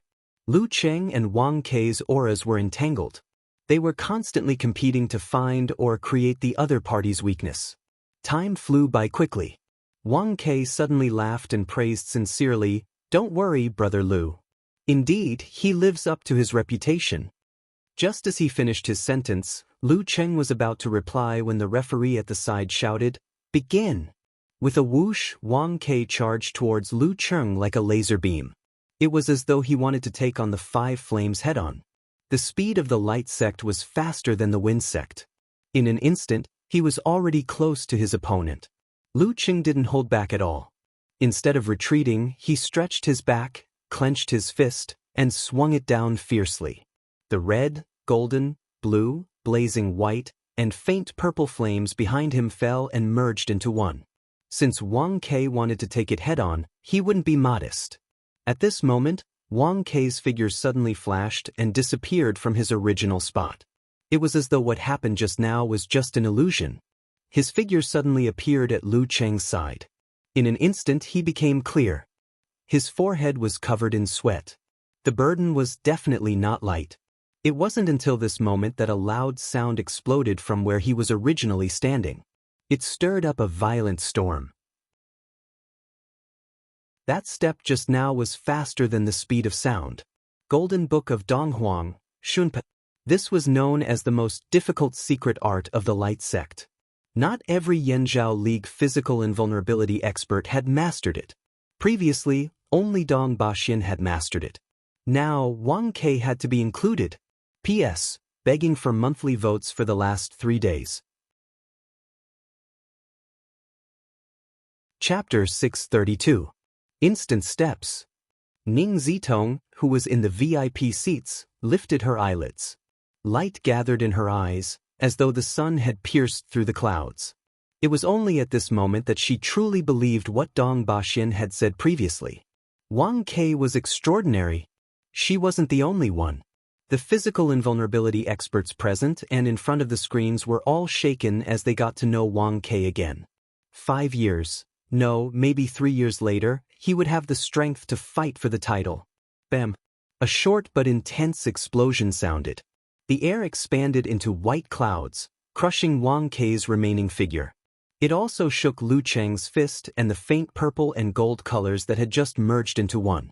Under normal circumstances, the explosion of 9 rotations of 5 flames. Descent of the sun would cause indiscriminate damage to the surroundings. However, there were 3 layers of protection when it was used. Firstly, the order and direction of the fusion was unique. It was difficult for others to comprehend and could effectively cancel out the waves that impacted the user's body. Secondly, the arm had to be swung, the muscles had to be taut, and the speed had to be extremely fast. This would bring about strong wind pressure and interfere with the trajectory of the explosion, like an invisible barrier. Thirdly, it connected heaven and earth, affecting nature and restricting the general direction of the explosion. These would weaken the power of descent of the sun, but they would protect the user of the move, preventing them from harming themselves every time they used the move. It would always result in a lose-lose situation. In this way, the remaining fish that escaped the net would be nothing more than a breeze to an external invulnerability expert. If they really wanted to perish together, they could cancel such protection in exchange for the ultimate effect. But now, the power of the sonic boom had destroyed Lu Cheng's wind pressure barrier, shook the fusion process of the 5 fireballs, and interfered with the connection between his spirit, root pulp, and the surroundings. In other words, 9 rotations of 5 flames. Descent of the sun would explode uncontrollably. Lu Cheng's punch landed and saw Wang Ke disappear, leaving behind a sonic boom. His heart skipped a beat, and his pupils contracted to the size of needles. In the blink of an eye, he didn't have time to think about how to salvage the situation. He immediately gave up control of 9 rotations of 5 flames. Descent of the sun. He bounced his back and swung backwards, forming a thick layer of sparkling ice walls around him. It was as though he had been sealed in an indestructible coffin. Rumble! A blazing light flashed, almost blinding everyone's eyes. The terrifyingly high temperature melted the grass and soil at the core, heating up the buried steel pipes to a bright yellow color in an instant, softening and twisting them like freshly cooked noodles. The raging wind and rolling flames plowed through the ground, digging a huge hole. Lu Cheng's ice wall melted a lot, and then countless cracks appeared on it. Soon it fell apart. At this moment, he had already avoided the most severe injuries.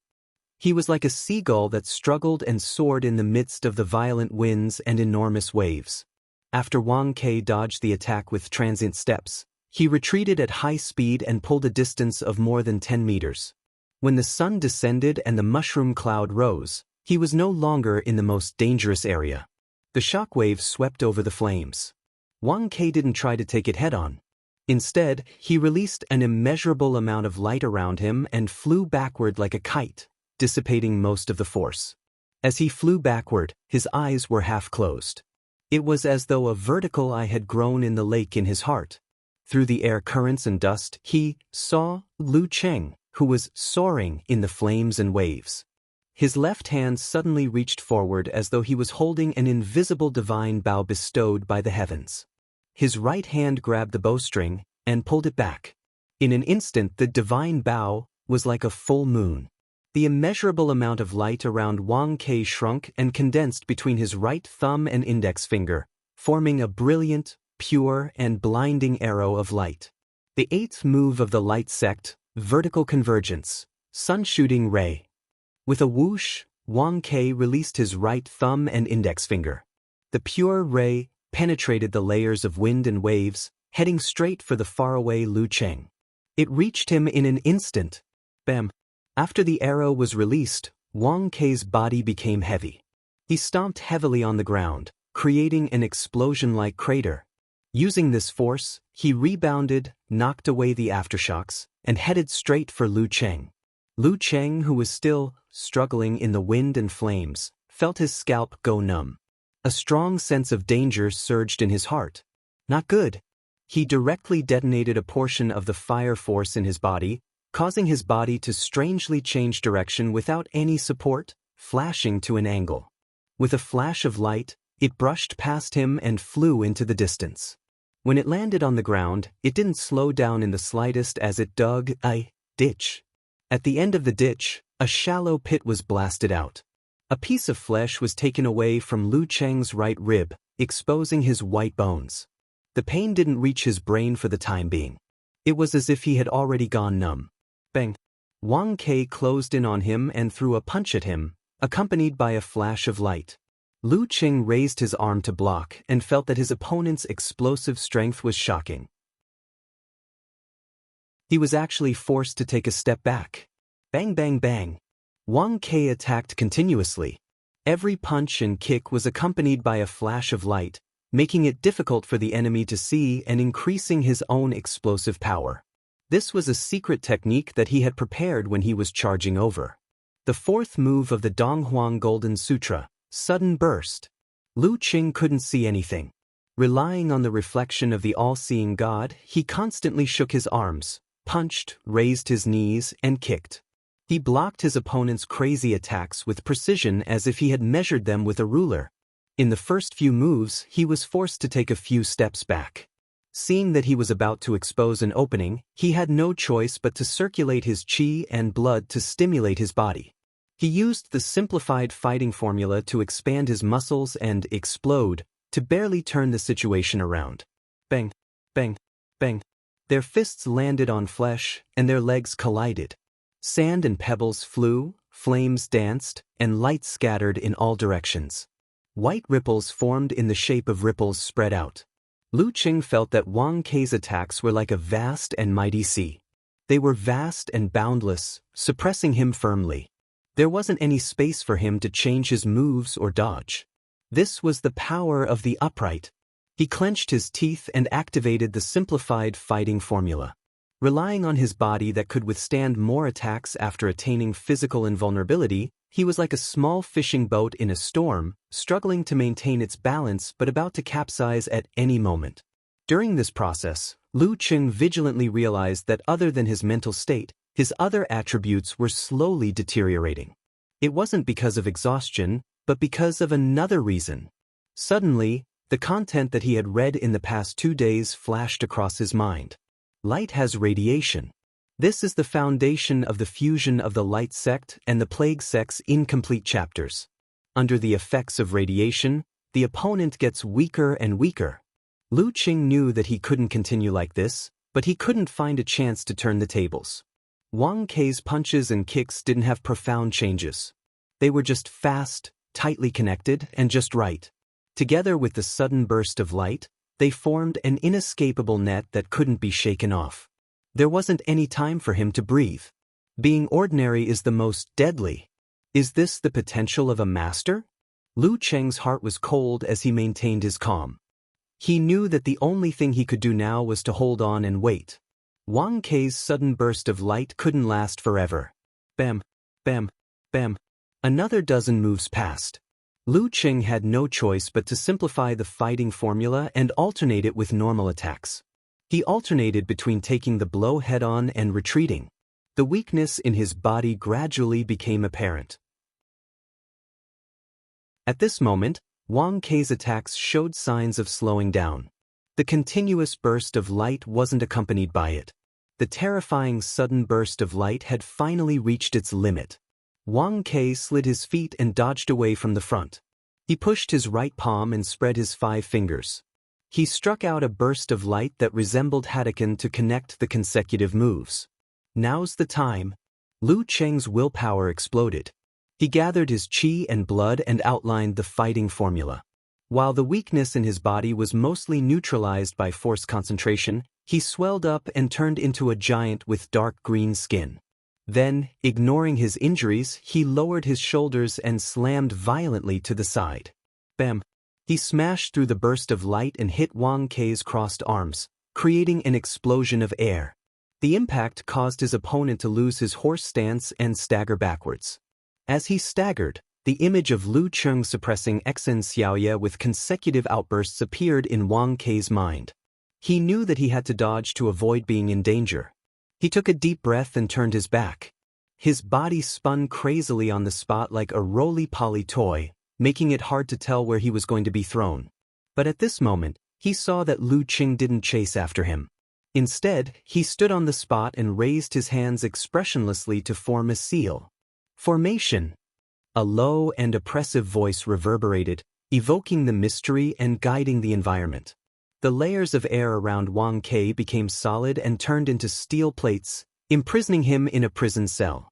This was the formation formula that Lu Cheng had never used before in front of the public ever since he self-learned it. Wang Ke's body froze and was stuck there. Lu Cheng seized the opportunity and bent his back, causing the dark universe to appear around him. Specks of fire condensed and turned into stars, embellishing the boundless coldness. Bam! He straightened his back and took a step forward. He punched Wang Ke, who was trapped in the formation formula. Fundamental unique skill, Cosmic Phantom. The hair on Wang Ke's back stood on end. Rays of light bloomed all over his body as though they were going to illuminate the surroundings. Just as the light pierced through the prison cell, it was shrouded in darkness. A crystalline layer of ice formed around Wang Ke and on the surface of his body. Following that, suns after suns were attracted and flew over. They were densely packed and came one after another. It was like a mutated version of 9 rotations of 5 flames. Descent of the sun. Seeing this, Wang Ke clenched his teeth and visualized to protect his vitals. Taking advantage of the moment when the ice layer restraining him broke, he took a step forward towards the suns.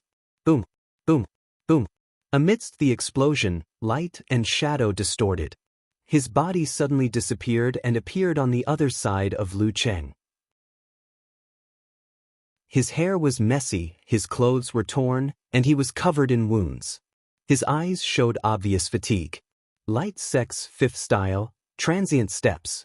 With Wang Ke's current ability, he could only use it 3 times at most without rest and adjustment. Boom. Rumble. The sound exploded and ignited the stars around, creating a storm that was comparable to the arrival of the sun earlier.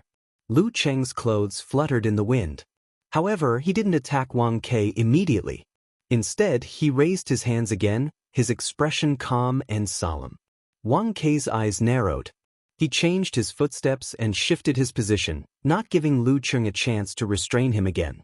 Right at this moment, a deep and clear Lin word resounded in his ears. Wang Ke's body and mind seemed to be cleansed and became clear. Apart from that, fatigue was uncontrollable.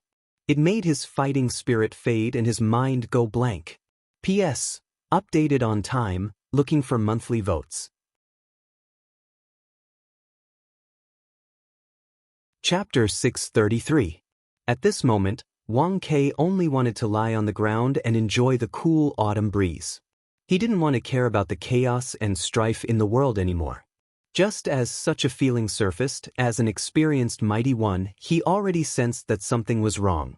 He forcefully shifted his attention to the wound caused by the explosion, magnifying the pain that he had deliberately endured. It made his mind feel as though it was being pricked by an awl, making him feel invigorated again. And because of this delay, Lu Cheng had already taken a step forward. Using the wind as his footing, he raised his right hand and struck towards Wang Quebec. This strike was rather slow and wasn't completed yet. The surroundings were already dark, as though they were filled with gray clouds, brewing a snowstorm in the white sky. Wang Ke activated his Donghuang force and automatically pierced through his body, completely breaking free from the influence of the confrontation formula. Just as he was about to unleash his divine light to defend against the enemy's attack, he realized that Lu Cheng's strike wasn't aimed at him, but at the space between the two of them. A gust of cold wind blew over quickly, brushing past Wang Ke's face. It seeped into his body, causing his thoughts to freeze. After the control-type confrontation formula, Lu Cheng didn't follow it up with a killer move, but another control move. Ice Sex 4th style, cutting face like knives. This was the blueprint of Severe Warning's paternal lineage. Seeing that Wang Ke was frozen in place, Lu Cheng stepped on the ground with his left foot, twisted his back, and spread his right arm. He threw a punch forward. The heavy, blazing white on the surface changed with the wind and was instantly dyed with a faint purple color, which gradually deepened. With a boom, the leaden clouds dispersed and the heavens and earth were set ablaze. The crimson flames were like rain above, lava below, and waves in the middle. They clustered around Lu Cheng's fist and surged towards the statue-like enemy. As for Wang Ke, He was like a moth attracted by the purple flames. He couldn't help but lean forward, losing the opportunity to dodge. Fire Sect's third style, Lord Emperor's purple flames. The high temperature burned his body and the purple color entered his eyes. Wang Ke finally woke up and regained his senses. Without thinking, he instinctively raised his arms to block and hurriedly activated his Donghuang force.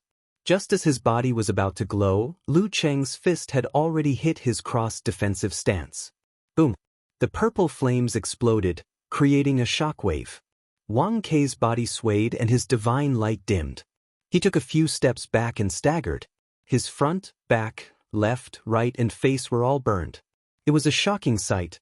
The new vibrations in his body and the residual effects from before brought him the discomfort of vomiting blood. Clang. Lu Cheng's SSSSSSS. He was going to use a big move to destroy a normal attack. In the previous battle, Wang Ke had used Burst of Light to suppress him, forcing him into a passive state and forcing him to use the simplified fighting formula to resist. Both Emperor Yen and Ice Spirit were neutralized by the Burst of Light due to their lack of physical invulnerability techniques. At this moment, he was giving Wang Ke a taste of his own medicine. The purple light in Wang Ke's eyes magnified as the fist approached him at high speed.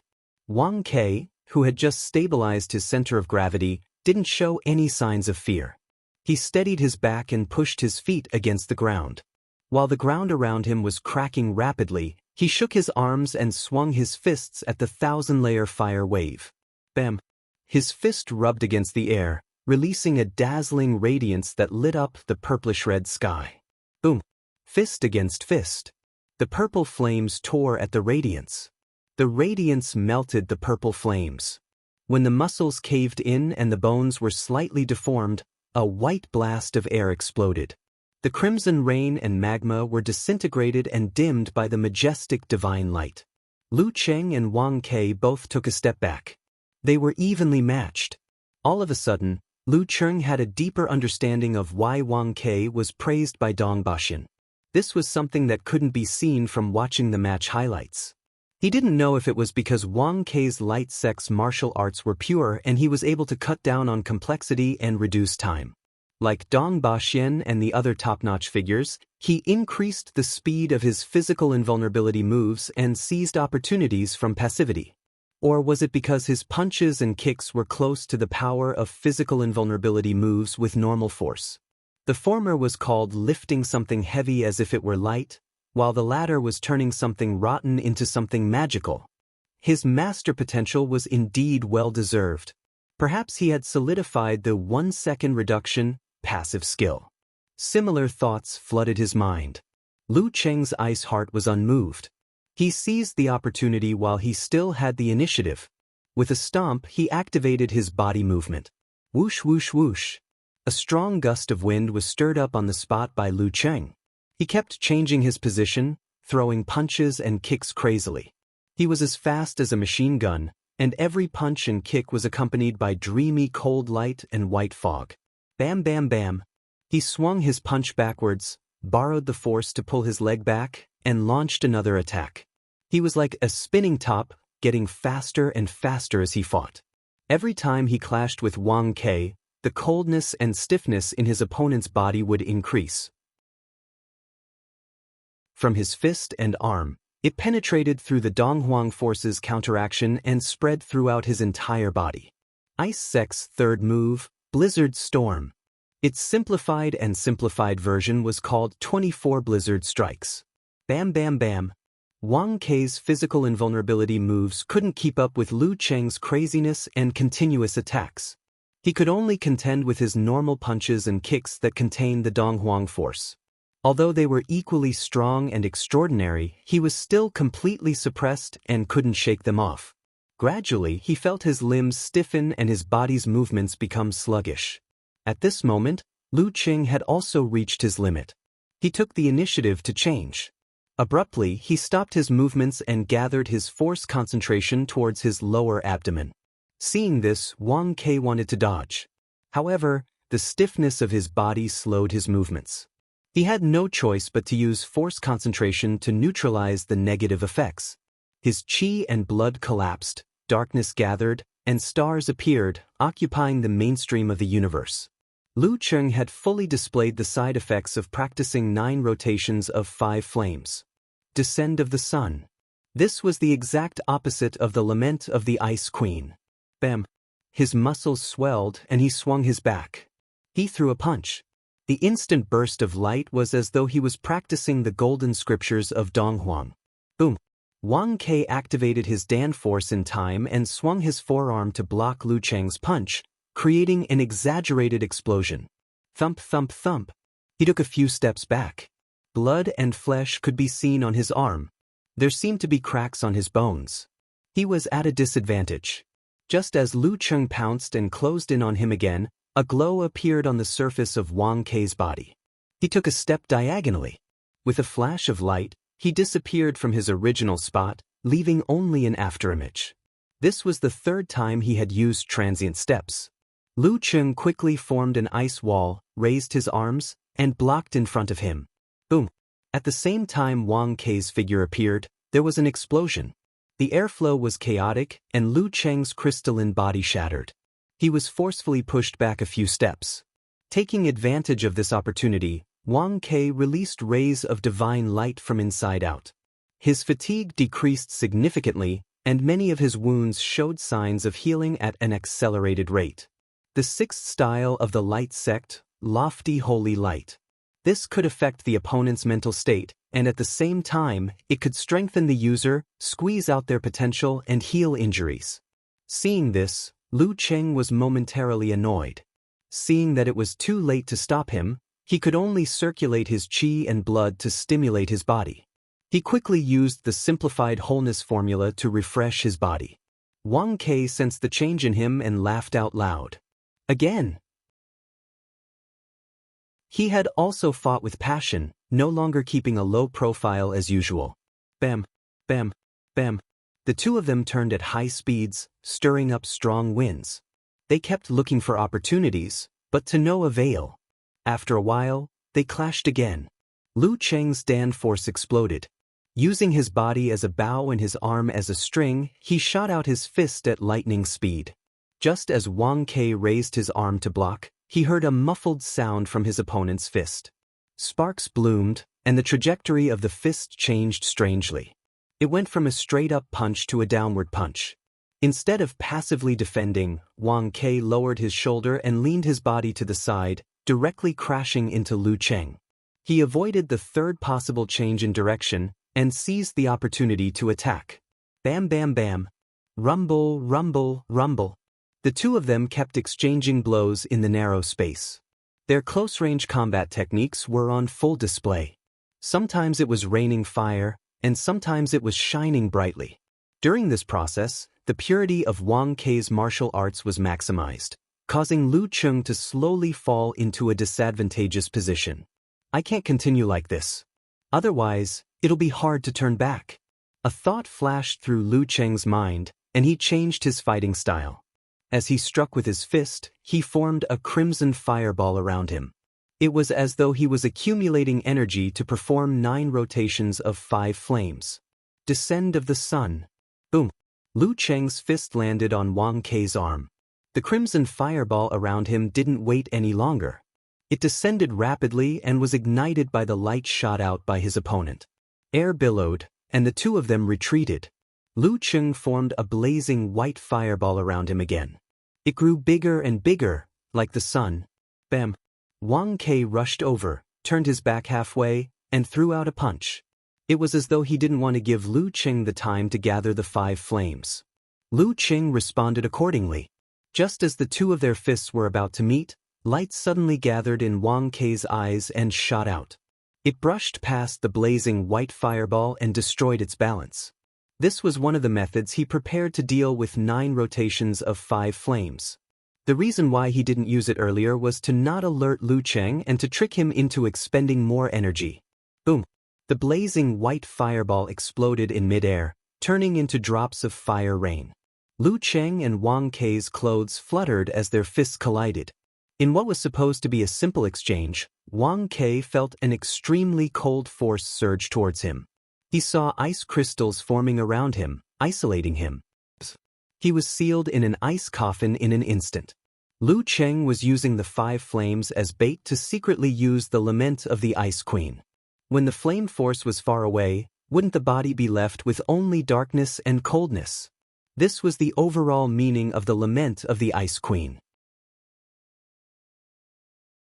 Just as Wang Ke was hit by the move, Lu Cheng immediately changed his visualization and launched a frenzied attack. Every move was heavy, and every punch was filled with flames. Boom, boom, boom. Wang Ke's punches and kicks were difficult. He was dizzy from the attacks and was in danger within a few seconds. Bam! Lu Cheng raised his arm high and threw a punch down, breaking Wang Ke's stance. He hit him so hard that he saw stars and his chi and blood were in turmoil. Bam! Lu Cheng threw another punch and stopped in front of Wang Ke's dazed eyes. The referee saw it from afar and shouted, "Lu Cheng wins."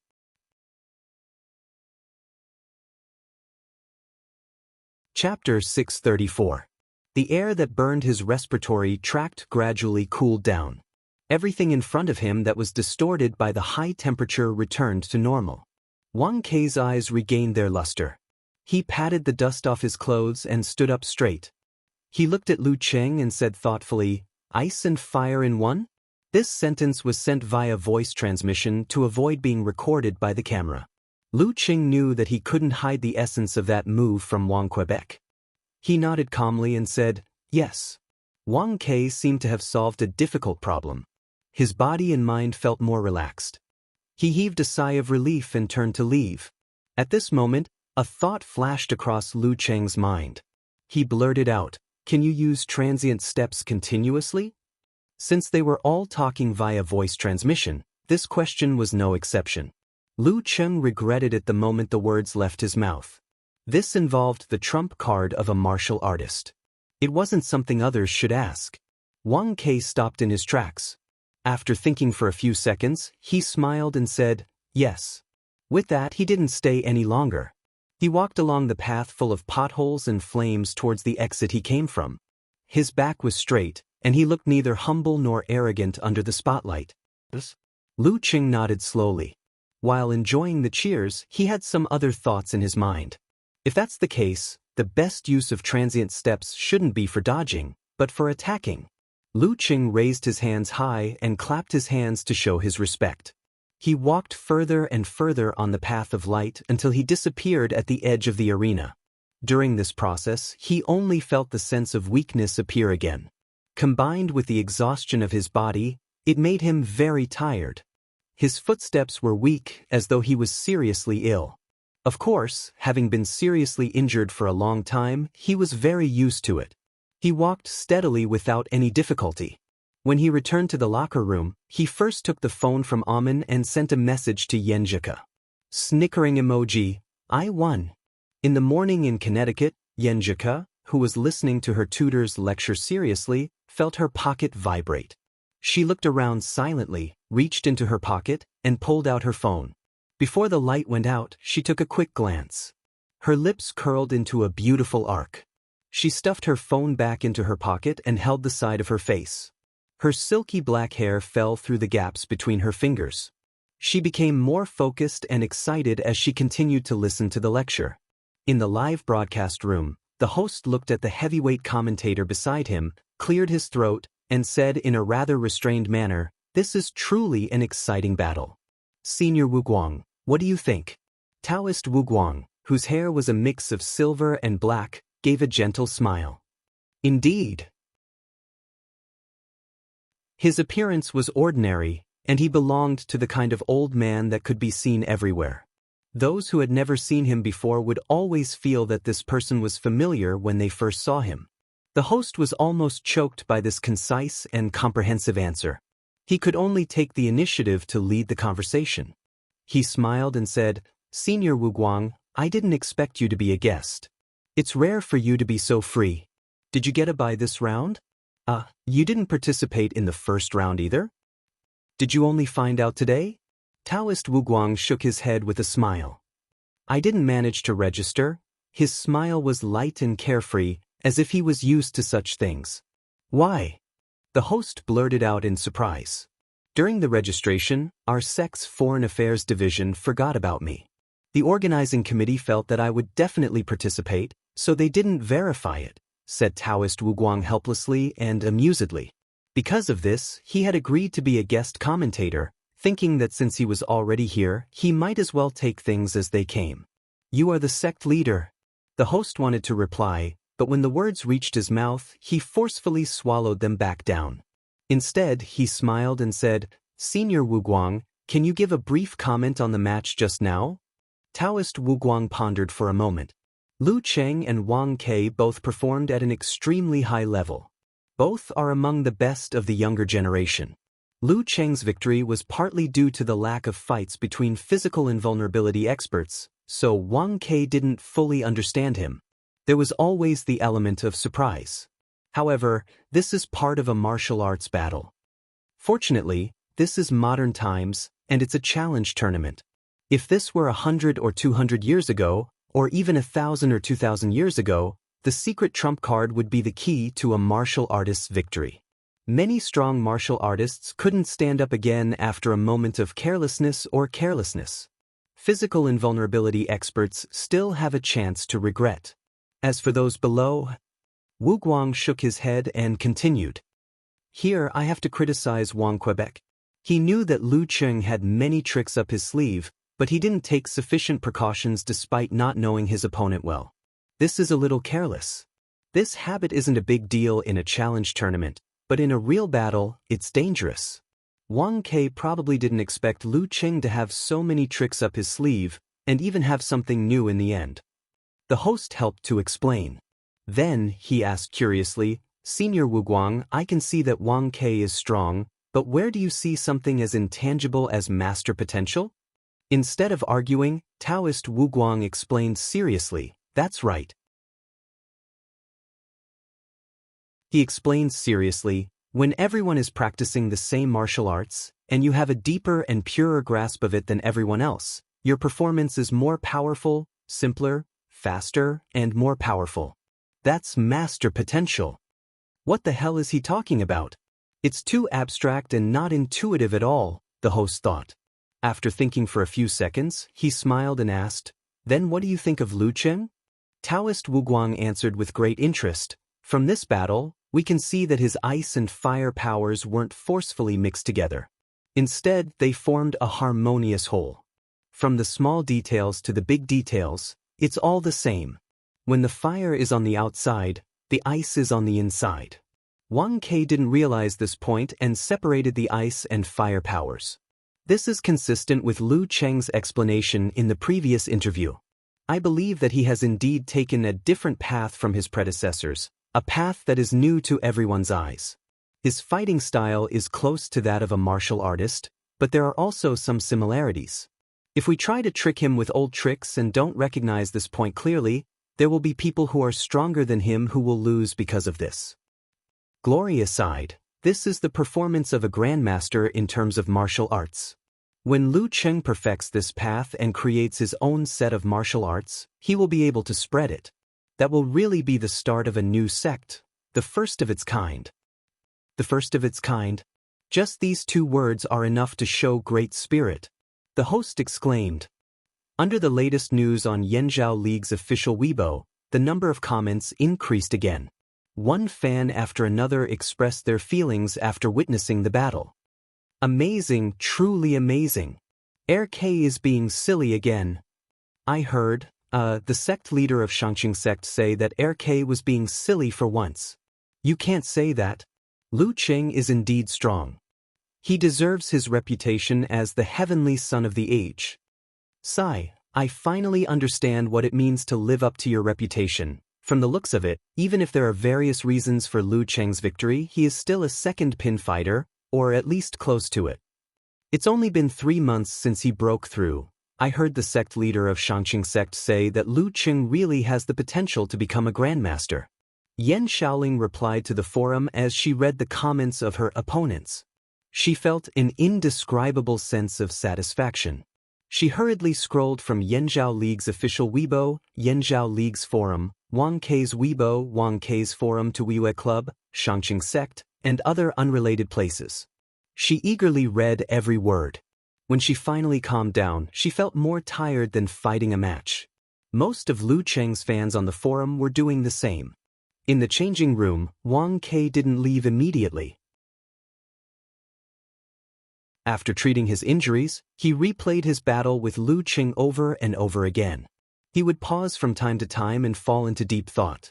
His battle style is more similar to Wisdom King's, many control methods, very good coordination in all aspects. After some time, Wang Kei, who was sitting cross-legged on the sofa, suddenly stood up as though he couldn't wait to practice something. After returning to the hotel, the exhausted Lu Cheng said goodbye to Yanjika and fell into a deep sleep. Amen saw that she had nothing to do and entered the room diagonally opposite. Coincidentally, she saw Guijie's assistant, Wang Yueshi, coming out of the shower. Seeing Amen, Wang Yueshi was stunned. She smiled and gave a thumbs up. "Your boss is really awesome." "He's all right," replied Amen with a smile. She finally understood what it meant to be proud of someone. In the second round of the competition, Lu Cheng was matched against a surviving inhuman stage fighter and passed with ease. Peng Lian, on the other hand, was matched against the witch, Qian Hui. Due to carelessness, he suffered his first defeat after reaching the physical invulnerability stage. Fortunately, he wasn't eliminated yet. Renli finally met an opponent of sufficient strength and won with difficulty. At this moment, there were still 65 mighty ones left. All the Inhumans had been eliminated. The fourth round of drawing lots was about to be announced. While chatting leisurely with Ku, Lu Cheng was also paying attention to the results. Before he could mentally prepare himself, he heard his name being announced. Lu Cheng shifted his gaze to the TV screen and waited for the results to be announced. The guest opened the paper and announced with a smile, "Daxing Temple, Living Buddha, Shi Shan."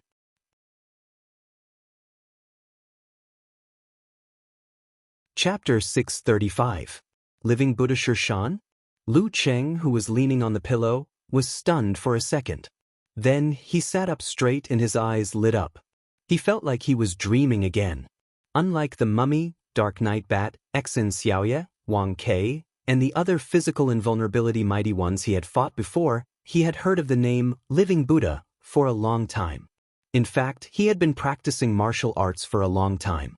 Shi Shan of this generation had already made the great leap when he was in his third year of high school. He was known as the youngest physical invulnerability mighty ones and the heavenly son of heaven. He had heard of him for a long time.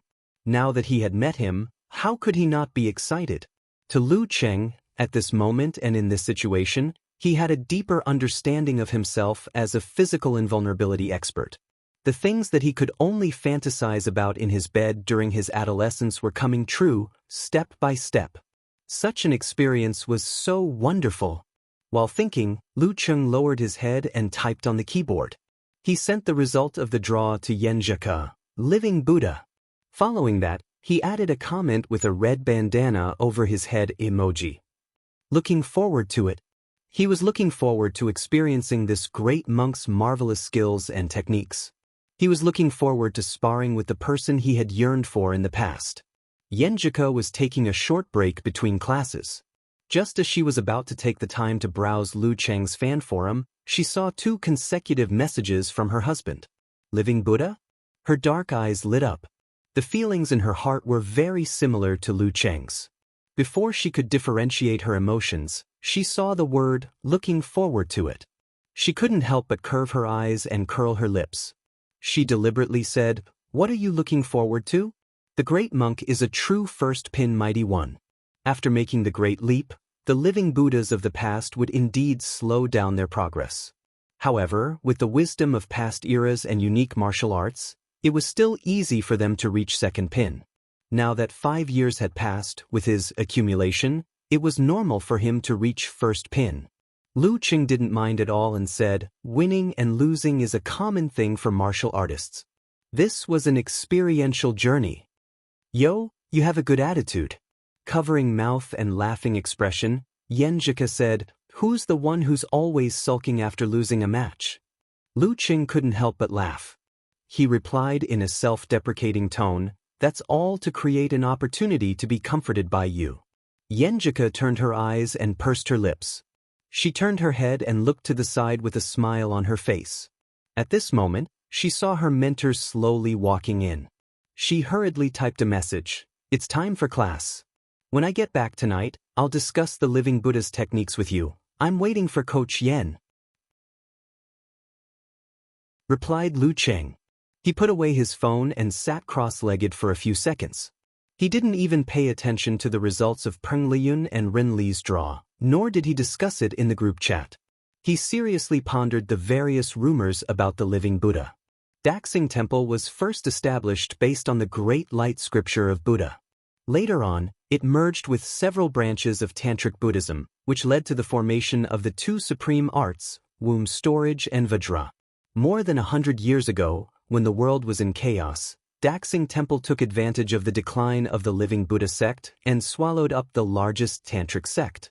Not only did they complete the two supreme arts of womb storage and Vajra, but they also filled in the forbidden areas of the Great Light Scripture of Buddha, leaping to the forefront of the top forces. This incident happened not long ago. Many senior physical invulnerability experts still remembered it clearly. Hence, Daxing Temple didn't want to use the reincarnation of the Living Buddha as a front. Instead, they went around and said they were taking him in. Generations of living Buddhas were all able to manifest the image of Vairocana. They were born with thought steel and could master the 6-syllable Sanskrit within a month. Also, the Bodhi mantra of the womb storage was a supreme art unique to the Living Buddha. Even Wisdom King Zhi Hai couldn't master it. At most, he could only scratch the surface. In battle, the Living Buddha was known for his strong mental strength. When he attacked, it was hard to tell if it was real or not. Jiuchu City, Taining Road, at a roadside barbecue stall. The tall and fat Living Buddha, Shirshan, was squatting on a small folding stool. He looked anxiously at the stall owner as he sprinkled cumin over and over again. He was wearing a gray woolen hat and a black t-shirt, which hid his features as a monk. "All right, here's your barbecue." The stall owner walked over with a metal plate and a huge pile of food. Pork ribs, fat intestines, chicken skin, beef, mutton. Shirshan sized up the food and said with certainty, "Did you get the wrong food?" "Got the wrong food?" The stall owner muttered softly. He returned to the barbecue grill and picked up the menu from the table. As he walked around Shirshan, he flipped through the menu.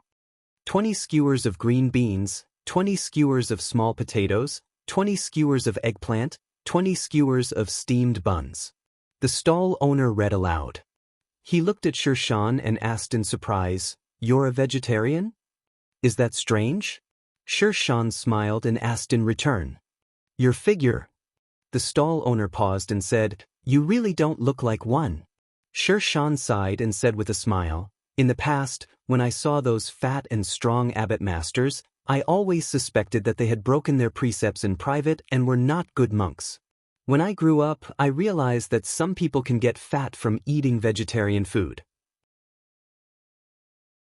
The stall owner was speechless for a moment.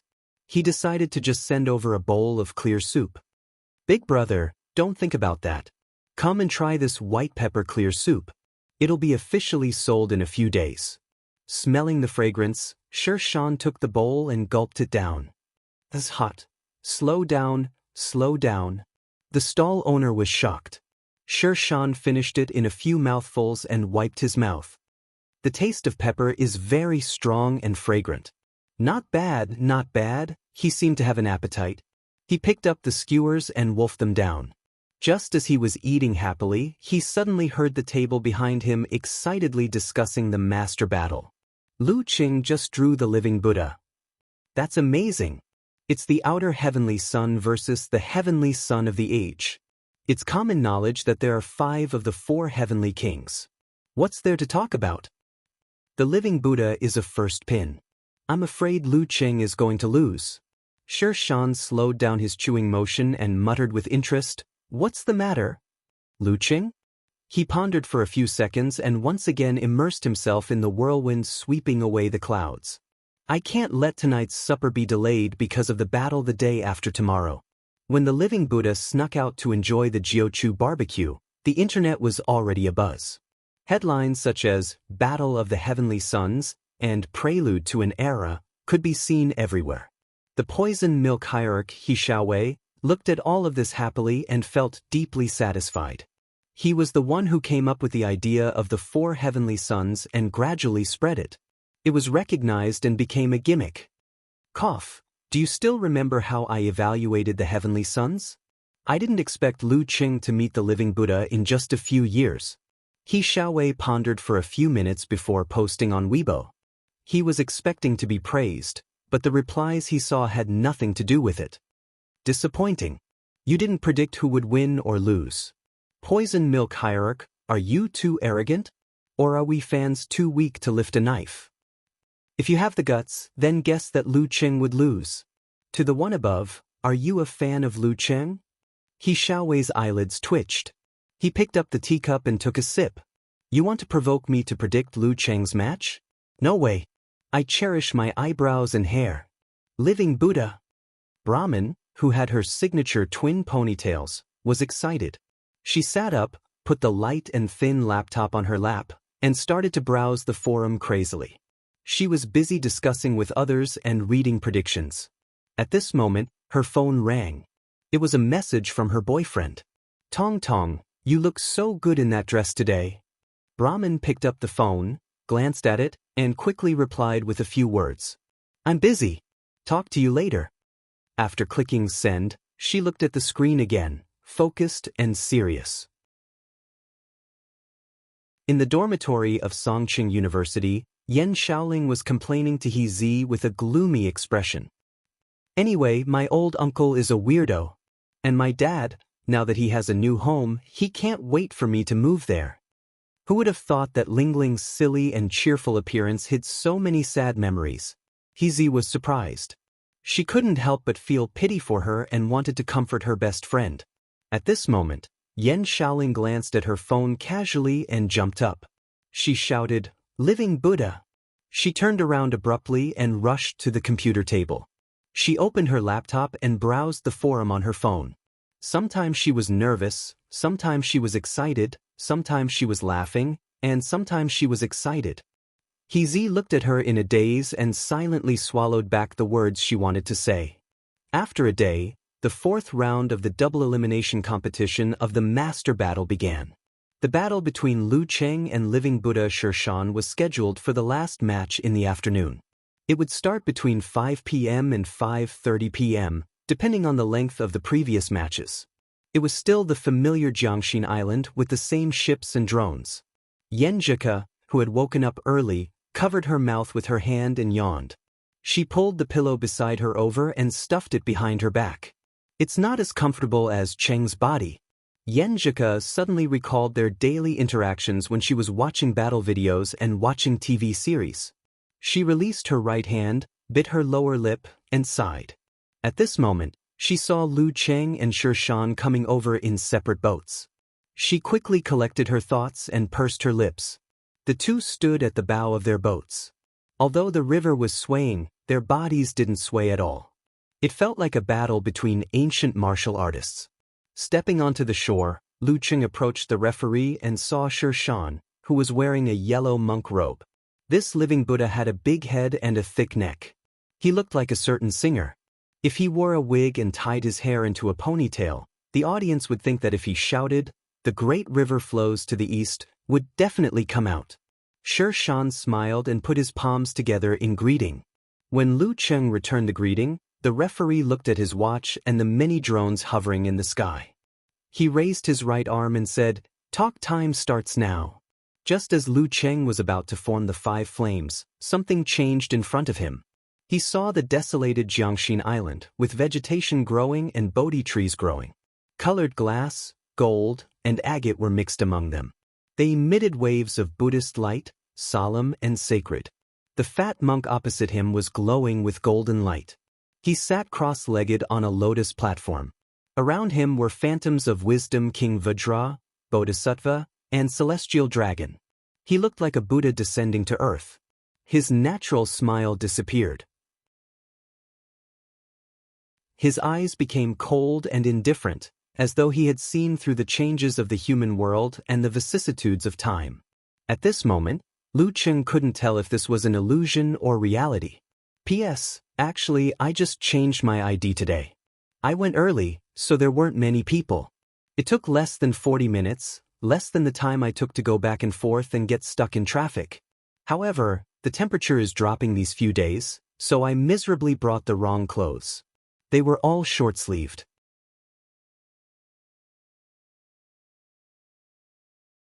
Chapter 636.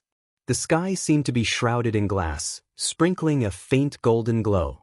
Living Buddha Sher Shan sat on top of the lotus platform, quietly looking down at Lu Cheng without any intention of speaking. Instead, the illusory figures of bodhisattvas and wisdom kings surrounding him moved their lips, chanting scriptures. Their chanting was muffled, just like what visitors would hear during morning and evening classes in the temple. Ethereal and solemn chants reverberated. Lotuses bloomed one after another, emerging from the mud but not tainted. They were pure and clear but not demonic. They had transcended the mortal world and were detached from the secular world. Lu Cheng wasn't fooled by such a strange scene. The ice lake was still, without ripples. In his perception, within a radius of 5 meters with himself as the center, there was no lotus or bodhi. There was only the light of a pale glaze that was gentle and faintly discernible. However, as long as this boundary was exceeded, the Pure Land would descend and the Buddhist kingdom would appear. The living Buddha's spirit has reduced the effect of my enemy heart freezing move and the size of my territory to this extent. Lu Cheng's expression was solemn. His thoughts raced as he considered his current situation. It was said that the succession of the living Buddhas involved the inheritance of spirit. It was similar to the possibility that the descendants of physical invulnerability experts might be born with supernatural abilities. There was a theoretical explanation for the latter. Just like how words and symbols could express the meaning of one's predecessors, the composition of one's genes could also express the information left behind by one's predecessors. This was a memory rooted in one's body. From this perspective, the living Buddha seemed to be traceable as well. However, the current research on spirit was still lagging behind. Everything was just speculation and unproven. It was said that the military had been trying all sorts of methods to get Daxing Temple to release the secret art of reincarnation of the living Buddha. Unfortunately, they had never succeeded. A living Buddha who had undergone empowerment was born with a strong spirit. When he cultivated the womb realm and Vajra realm, it was as though he had already mastered it in his previous life. However, he was unfamiliar with it now. Once he was slightly familiar with it, he could immediately get the hang of it. It was no wonder that some seniors had speculated that the selection of a living Buddha reincarnated spirit child had the most basic requirement, which was to be gifted and able to withstand the empowerment.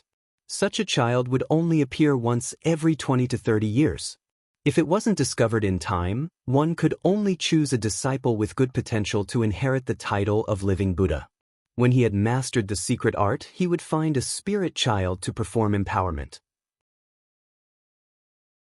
This was also the reason why the living Buddha lineage was at a low point. Back then, Daxing Temple took advantage of the chaos in the world where spirit children were hard to find.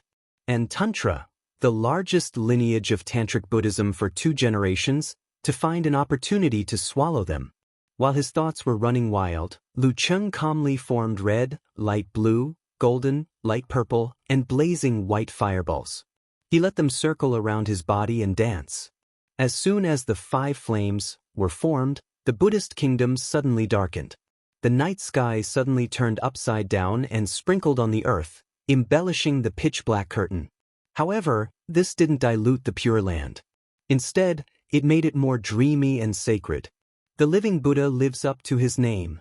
In the live broadcast studio, although the scene the host saw wasn't as realistic as Lu Cheng's, he could vaguely see scenes described in various Buddhist scriptures. Beside him, the old Taoist with a bun nodded in agreement. More than half of the living Buddha's abilities lie in his spirit. At this moment, the referee standing at the edge of River Heart Island raised his right hand and announced, "Begin." Along with this sentence, The chanting of scriptures in Lu Cheng's ears grew louder and clearer. It calmed his mind and body, making it difficult to summon his fighting spirit. Controlling his body became several times more difficult. What was even more frightening was that he seemed to have entered the slow motion of a movie. Everything around him slowed down, frame by frame, like a dream. In the distance, the golden body-living Buddha sitting on the lotus platform suddenly appeared in front of him. He solemnly raised his right hand and pressed it down from above. The palm's 5 fingers were spread open and shone brightly, covering the sky and sealing off all gaps. It made the area Lu Cheng was in seem independent, making it impossible for him to dodge or escape. Such a scene made Lu Cheng feel as though he had stepped into a Buddhist scripture. He felt as though the exaggerated myths and legends were really happening around him.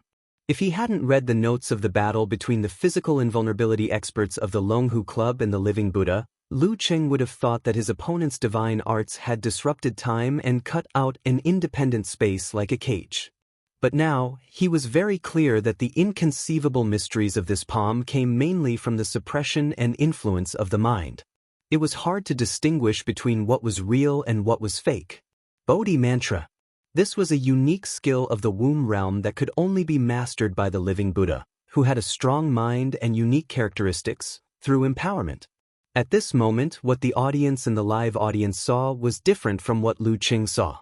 In their eyes, the Living Buddha Shirshan was merely stepping on the pale golden Buddha's light. In the scene of it blooming like a lotus, he approached his opponent in one step, raised his right hand, and pressed it down slowly and heavily, as though he was going to press his opponent into the ground and seal him. Facing the huge golden Buddha palm that couldn't be avoided or resisted, Lu Cheng suddenly gave up on the enemy heart-freezing move. He took the initiative to draw the fighting formula that was full of battle intent and unyielding. His chi and blood boiled, and the feeling of depression and sluggishness were swept away. Lu Cheng bent his back, retracted his force, and balanced his dantian. This time, he didn't move the stars to complete the fighting formula. He merely grasped the charm. Bam! His dantian chi exploded, and his fist blasted upwards like a launched rocket. He straightened his body, as though he was going to soar into the clouds and break through the heavenly palace. Even if his palm covered the heavens and earth, even if the Buddha's will couldn't withstand it, even if the path ahead was hopeless, he would force his way through. Never give up, fight heaven and earth. Under this will and aura that connected the inside and outside, the huge golden Buddha palm in Lu Cheng's eyes shrank rapidly. It no longer covered the heavens, but became traceable and returned to the mortal world. Boom! Lu Cheng's fist rose like a real dragon and collided with the pure and untainted Buddha palm. Golden light burst out from the impact, and the other party's arm rebounded and leaned back. At the same time, his thoughts flashed.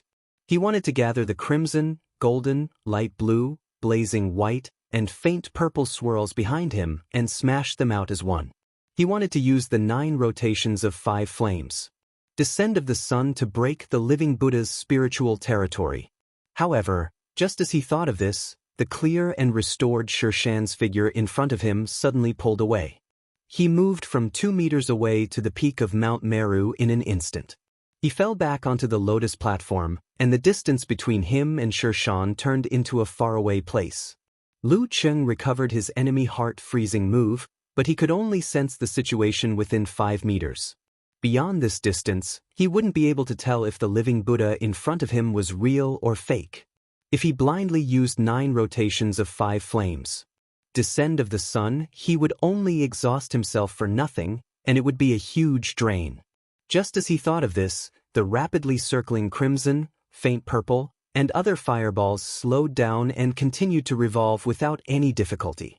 It wasn't until this moment that Lu Cheng's mind flashed back to his earlier encounter, and he gained some understanding. Thought steal? The Living Buddha used thought steal to hear his thoughts in advance and avoided them as if he had foreseen it. This is really a bug-level ability. Daxing Temple's Womb Realm Division's thought steal was equally difficult to master. Most of the time, the disciples could only scratch the surface. Even Wisdom King, Ji Hai, had only reached the level where he could sense the true emotions of others and detect clues. In the current world, other than the living Buddha, Shirshan, only the abbot of Daxing Temple, divine monk Fuyuan, who had practiced silent meditation for decades, could truly master it. In the live broadcast room, the host watched as Lu Cheng and Shirshan separated after a brief exchange of blows. The former's 5 flames, which had been ready to be unleashed, calmed down, while the latter pulled a distance of 20 to 30 meters within a second. The living Buddha avoided descent of the sun in advance? Following which, he answered his own question. Thought steel is really mysterious. Furthermore, Lu Cheng's control of the 5 flames is as light as a feather. I've only seen it on the Dragon King. To be able to forcefully retract and rebalance when he's about to release it, that's no simple feat. As the host rambled on, the silver-haired old Taoist beside him tried to open his mouth a few times but couldn't find a chance to interrupt. Being very polite, he didn't want to interrupt the host and could only quietly play the part of the background. After a short exchange, both Lu Cheng and the living Buddha, Shirshan, had a more direct impression of each other's style, strength, and standards. At this moment, the living Buddha didn't approach. Instead, he continued to sit cross-legged on the lotus platform at the peak of Mt Meru. His hands formed a seal and his lips opened and closed. Ma. And I. Ba.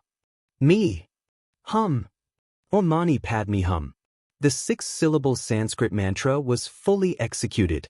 P.S. I have to travel in the afternoon. That night watch should be before midnight. Begging for a guaranteed monthly ticket at the beginning of the month. Chapter 637. Om Mani Padme Hum. Om Mani Padme Hum.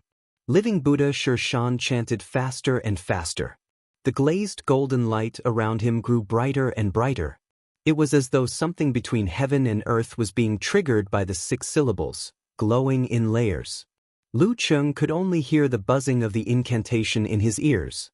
An obvious emptiness appeared in his head and his body gradually lost strength. Every bone, every joint, and every muscle seemed to have been sealed. They were all slowly being tightened. His spine bent bit by bit and his back arched. It was as though he was bearing the weight of several mountains. Movement was so difficult that even standing seemed like a luxury, not to mention controlling the faint purple and golden fireballs around him. The 6 syllables of Sanskrit had the ability to suppress and seal. It was known as the supreme technique left behind by Buddha in the past. Seeing that the 5 flames were about to disintegrate, Lu Cheng couldn't care less. While the suppression was still light, he turned his back, clenched his fist, and punched forward. Golden, faint purple, and light blue colors gathered and followed the wind of the punch, smashing into the ground. An extremely bright, blazing white light exploded, instantly illuminating the surrounding pure land of Buddha's light, shattering it into pieces as though it was being swallowed. Rumble! The loud noise shook the entire Jiangxin Island, dispersing the chanting of Om Mani Padme Hum. At this deafening moment, Lu Cheng felt an unprecedented sense of peace. His mind was no longer blank and the shackles on his body were being unlocked one by one. He was breaking technique with brute force. He was breaking the secret technique of Buddha with the power of reality. At this moment, the spectators on the ship saw living Buddha Shirshan, who wasn't far from Lu Cheng and had escaped the most violent effect of the 9 rotations of 5 flames, taking a step forward. Going against the wind and waves, he approached his enemy. Around him, the Buddha's light exploded.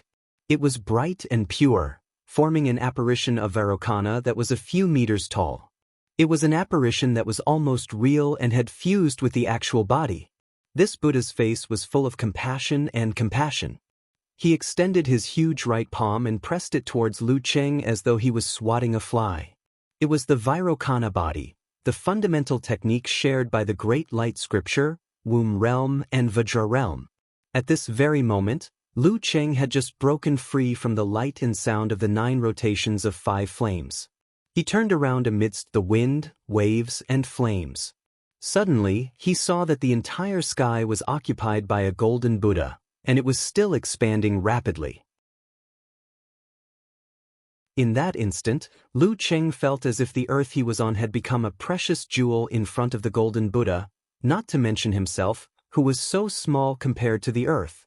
Immediately after, the Mahavrakana, who was full of majestic appearances, stretched out his palm and pressed down. Lu Cheng took a deep breath.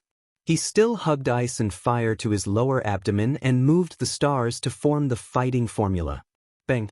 The air around him exploded, and he also became huge. His muscles were bulging, and his skin was greenish-black. Every part of his body was filled with explosive power. Gotcha! Lu Cheng turned his back and clenched his fists. He tore through the air barrier and hit the huge golden Buddha palm like a mosquito. Rumble! Lu Cheng's feet sank more than 7 inches into the ground. However, the golden Buddha's palm rapidly shrank and was momentarily suspended in midair. Now was the time. Lu Cheng didn't attempt to break free. Instead, he seized the opportunity and arched his back. Darkness appeared around him. Coldness pervaded the air, and the stars sparkled brightly. This was his ultimate move, Cosmic Phantom. There was no gap or obstruction between it and the previous moves. It was as if he had been mentally prepared for this. Lu Cheng didn't use the 9 words formula against the 6 syllables of Sanskrit mantra. Instead, he relied on the 9 rotations of 5 flames, which drained a lot of power. He wanted to give the living Buddha a chance to attack at close range. His powerful mind and Bodhi mantra had shrunk Lu Cheng's senses to a range of 5 meters. Even if he wanted to exchange long-range attacks with the enemy, he wouldn't be able to tell the difference between reality and illusion. He wouldn't be able to suppress the living Buddha like he did with Xin Xiaoya. Therefore, he deliberately showed weakness and dealt with it simply. He wanted to draw the battle into the realm of close combat and use his rich experience to search for opportunities to win. As Lu Cheng straightened his back and raised both his hands, the starry sky shifted upwards. Darkness covered the palms that were still emitting a faint golden glow. Layers of crystal-clear ice condensed and sealed the Buddha's palm. Vairocana lost its mystical appearance and reverted to the big-headed and thick-necked Shershan. This was the first time Lu Cheng truly saw his opponent since the start of the battle. Although he could grasp the enemy's figure within a range of 5 meters during the short exchange, he couldn't see his actual appearance. Like a flash of lightning, the layer of ice spread rapidly, sealing the living Buddha Shershan within. This confirmed Lu Cheng's suspicions. The complete version of Thought Steel was also limited by distance. In fact, it was only effective within a range of a few meters. His previous thoughts were hidden from the living Buddha. Whoosh whoosh whoosh. In the dark universe, the stars flew out and crashed into Shershan, who was in the ice. At this moment, the living Buddha, who had yet to lose his consciousness and control of his body, suddenly erupted with layers of golden light. They transformed into a huge lotus flower that first bloomed and then formed a bud, completely enveloping Shershan. In an instant, the surrounding ice blocks seemed to have become heavier and plummeted, bringing the living Buddha away from most of the stars. Rumble! Rumble! Rumble! Streaks of red light flashed like dense rocket launchers. Explosions sounded one after another. With both feet on the ground, the living Buddha, Shershan, was no longer as sacred and dignified as before. The ice layer around him shattered and even melted into water. The lotus flower formed by the Buddha's light also dissipated, leaving many tattered spots on his yellow warrior monk robe. On the other side, Lu Cheng had already broken free from the ground. He stood there, judging the timing and accumulating his strength. Every joint, every muscle, and every tendon in his body was making muffled noises. The sound was dense and shocking, and the snow that suddenly fell from the sky was also stacking up in the air, quickly forming a white divine mountain that seemed both real and illusory. Bam! Just as the living Buddha was about to land, Lu Cheng clenched his fist and punched forward. The few meters between them were filled up in an instant. Rumble! The accumulated strength in Lu Cheng's body burst out like a flood. The snow mountain around him collapsed with a loud bang. Accompanied by the wind from his punch, it rushed towards the living Buddha in a mighty manner. This was a variant of the Ice Sect's snowstorm, the real mega avalanche. The ice sect didn't only have control and martial arts that could gradually influence the opponent, they also had secret arts for strong attacks. The only problem was that they took too long to prepare. Faced with the collapse of the snow mountain, Sher Shan didn't have time to react. He could only take a deep breath, expand his body, gather the Buddha's light, and transform into the simple wisdom king with indigo skin. He smashed forward with all 6 arms. Rumble! White flowers flew in all directions. The mega avalanche paused for a moment before continuing forward, leveling the pothole. Sher Shan took advantage of the pause and dodged pathetically, avoiding the mega avalanche. However, before he could widen the distance, Lu Cheng closed in again. He spread out his arms, coordinated with his legs, and launched a round of aggressive attacks. He couldn't let the living Buddha leave this area again. He used mental suppression and the Bodhi mantra to regain control of the situation. Bam bam bam. Lu Cheng's fists were burning with a faint purple hue, showing a heavy and scorching intent. His attacks were extremely aggressive, burning off Sher Shan's sleeves and charring his skin. On the other hand, the living Buddha stood firmly on the ground, neither swaying nor swaying. Fist against fist, foot against foot, he did not show the slightest sign of weakness. The negative effects and the burning effect of the fire force seemed to have disappeared without a trace. With his feet as the center, cracks appeared on the ground. Each crack had traces of being burned. Lu Cheng attacked crazily for a while and gradually reached the point where he needed to catch his breath. Seeing that the living Buddha was still as unmoving as a mountain, another plan flashed through his mind. Take the initiative to change the rhythm and find an opportunity to use the formation formula. Bam! Lu Cheng swung his right fist to the side, wearing a faint purple flame glove, and ruthlessly smashed it on Sher Shan's charred forearm, causing his muscles to tremble slightly. Taking advantage of this opportunity, Lu Cheng took the initiative to swing backwards.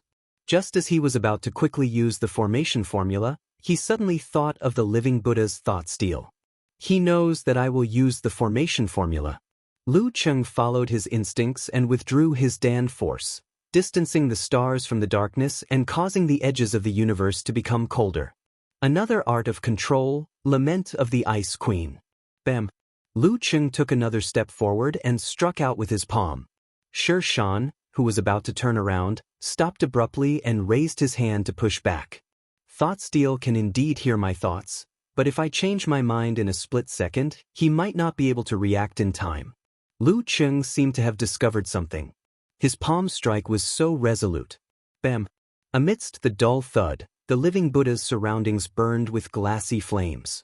They were instantly frozen, suspended in the air like a work of art. However, they quickly collapsed. Bam bam bam! The collapse of the guardian glassy flames prevented Sher Shan from being sealed by the layer of ice. He took a step back and his expression turned solemn. Seeing this, Lu Cheng raised his other hand and formed a seal. He said in a low voice, "Formation." At the same time, the living Buddha, Sher Shan, also said solemnly, "Un."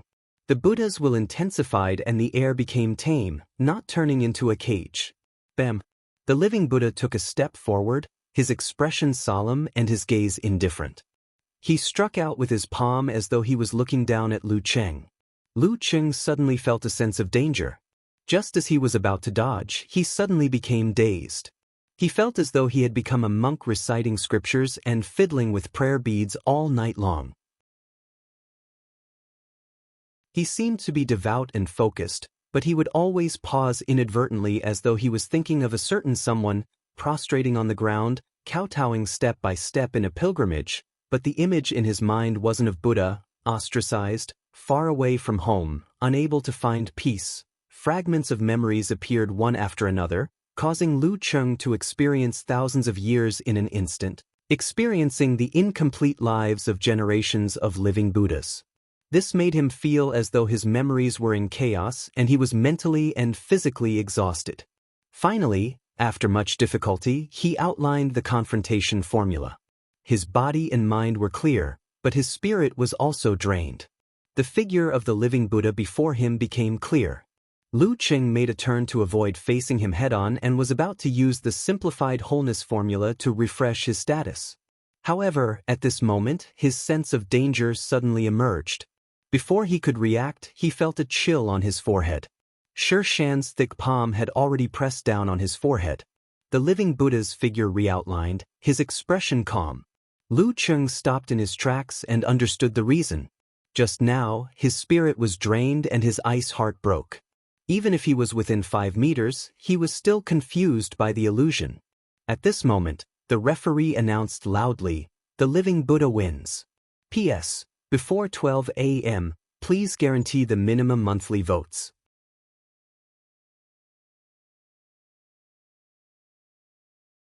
Chapter 638. As expected of the mysterious living Buddha. Hearing the referee's announcement, Lu Qing stopped drawing the outline of the wholeness formula, stood up straight, and cupped his hands in greeting. Living Buddha Sher Shan smiled and put his palms together. He chanted the Buddha's name softly.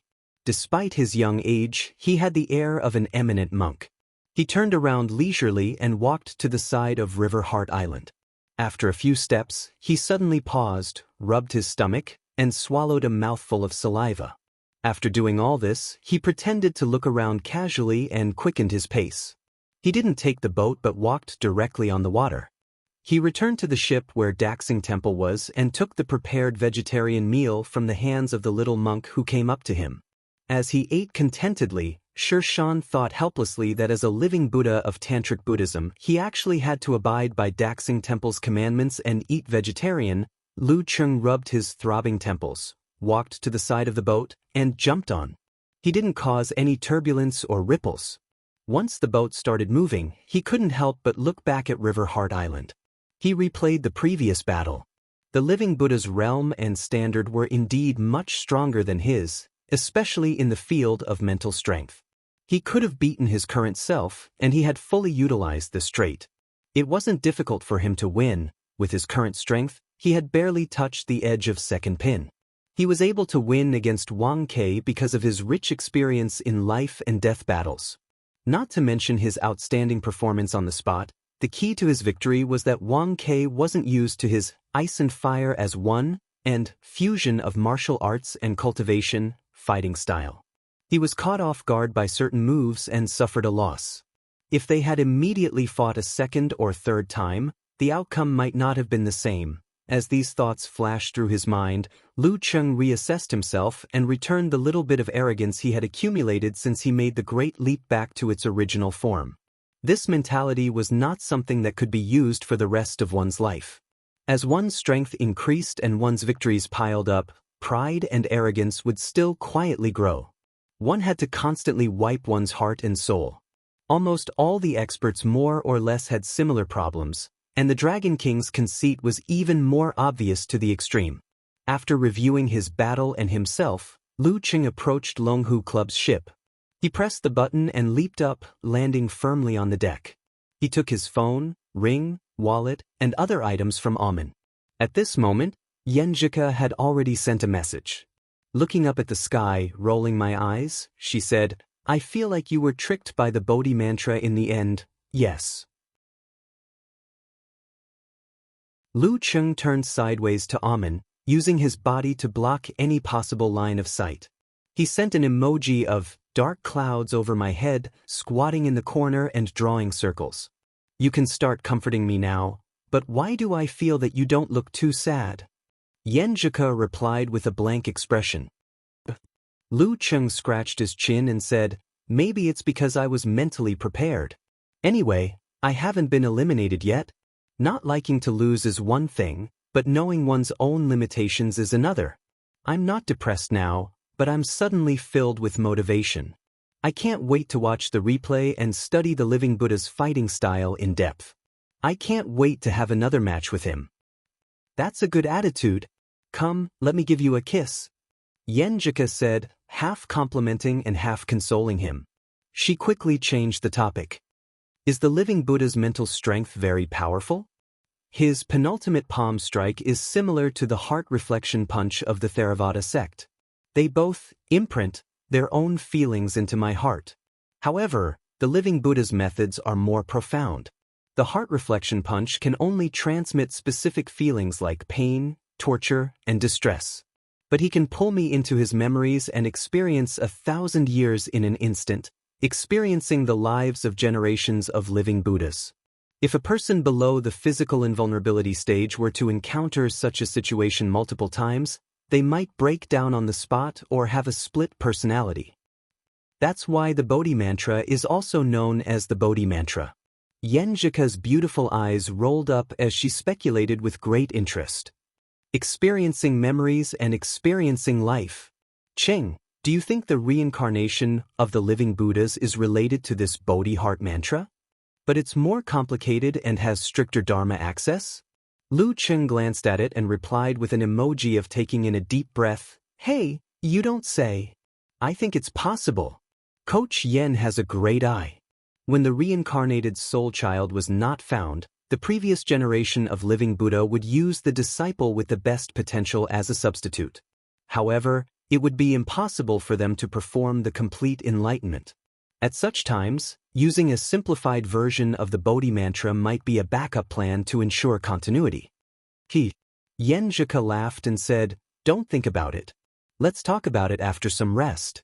Someone is exhausted. I'm going for my morning exercise, okay?" Lu Qing waved goodbye and put the diamond ring back on his finger. He adjusted it so that it was facing up. He looked at the horizon subconsciously and saw the red clouds burning. Dusk was coming and the sun was setting in the west. After Yenjika put down her phone, she flipped open the blanket and got out of bed. After washing up, she changed into a white martial arts suit with black edges. She rubbed the ring on her left hand and adjusted its position slightly. She went downstairs quietly and ran towards the lawn under the faint light of dawn. At this time, the sky was still dark. A little orange light appeared in the distance and slowly expanded. After a nap in the car, Lu Cheng was full of energy again when he returned to the hotel. Through the TV screen, he watched the battle that night. Peng Liyun had turned the tables and defeated the opponent who was stronger than him. He stood firmly in the team that hadn't been eliminated. Renli was lucky to meet an opponent who was slightly weaker than her. After a tough battle, she won again. She was one of the few martial artists who had maintained a winning streak since the beginning of the competition. While watching the battle, Lu Cheng was in a good mood. He checked the news and peeked at his own forum. He was not disappointed when he saw that everyone thought it was natural for him to lose to Living Buddha. He just objectively analyzed the gap between them and looked forward to the speed of catching up. 2 more years. Maybe only 1 more year. At 9:30 in the evening, the last match of the 4th round came to an end. There were only 44 martial artists left who had not been eliminated. When the 5th round was held the day after tomorrow, the top 32 would definitely be determined. This was because the majority of the survivors were currently bearing a loss. 10 minutes later, the organizing committee broadcasted the 5th round of the lot drawing ceremony. The first one was Renli from Kongtong School. Then Renli's opponent was announced. Wu Qiao from Shushan Study. Lu Qing was delighted. He switched to the group and tagged Renli. The strong opponent you were hoping for is here. This was the leader of Shushan Study, the mighty one with the most titles, King of Swords, Wu Qiao. Of course, most of his titles were won before the era of the legendary twins. Later, due to old age, his condition began to deteriorate. He had only won 1 title in the competition between Warrior Sage and Dragon King. Renli quickly appeared and replied with shining eyes, "He's my idol. To be able to compete with your idol in the arena is also a dream come true." Lu Cheng echoed emotionally. Taoist sword, Wu Qiao was a pure and powerful swordsman. He lost his left hand and half of his leg in a life-and-death battle in his early years. He was considered to be at the end of his martial arts career and had no hope of further improvement. However, with his terrifying willpower, he broke through the shackles and created the legend of King of Swords. In the past 20 years, all swordsmen more or less regarded him as a role model. Just as Lu Cheng finished his thoughts, Peng Liyun appeared and said, "Not bad indeed. I also hope to meet a long-awaited opponent." "Who's your long-awaited opponent?" asked Chaoyang curiously. Peng Liyun thought for a while and said, There are too many. It's hard to give an example. The corner of Lu Cheng's mouth twitched. He replied with disdain, "Priest, I think you're as good at making lame jokes as my brother-in-law." Just as he finished, Peng Liun's name was read out by the guest. Then his opponent was confirmed. Daxing Temple, Ji Hai. Wisdom King, Ji Hai. Another battle of the heavenly sons. I've been looking forward to this for a long time. Peng Liun typed out a message. He didn't even consider the possibility of being eliminated if he lost another match. At this moment, Lu Qing heard his name. He quickly focused and looked forward to his opponent. After a while, the guest flipped a piece of paper and showed it. Shangqing Sect, Warrior Sage, Qian Donglu. F***C. Do you have to be so ruthless? Facing the big boss in the last round, Lu Qing didn't know if he should be depressed or happy. At this moment, An Chaoyang reminded him. You're in the 18th match. Maybe you won't have to fight Warrior Sage. Enough people have been eliminated before. Same goes for Priest. The 17th match might not even happen. In the first 16 matches, most of the participants had lost at least one match. In fact, 9 of the matches were between them. There was bound to be someone eliminated. As long as another 12 were eliminated, the 5th round would be over. Makes sense? Lu Qing suddenly felt a little disappointed. After they finished their discussion and went to do other things, Renli suddenly appeared again and asked, "Who's your brother-in-law?" "The guest who drew the lot seems to be the sect leader of your sect, Priest. Where is he?" She was too excited and agitated just now. P.S. Guaranteed monthly votes.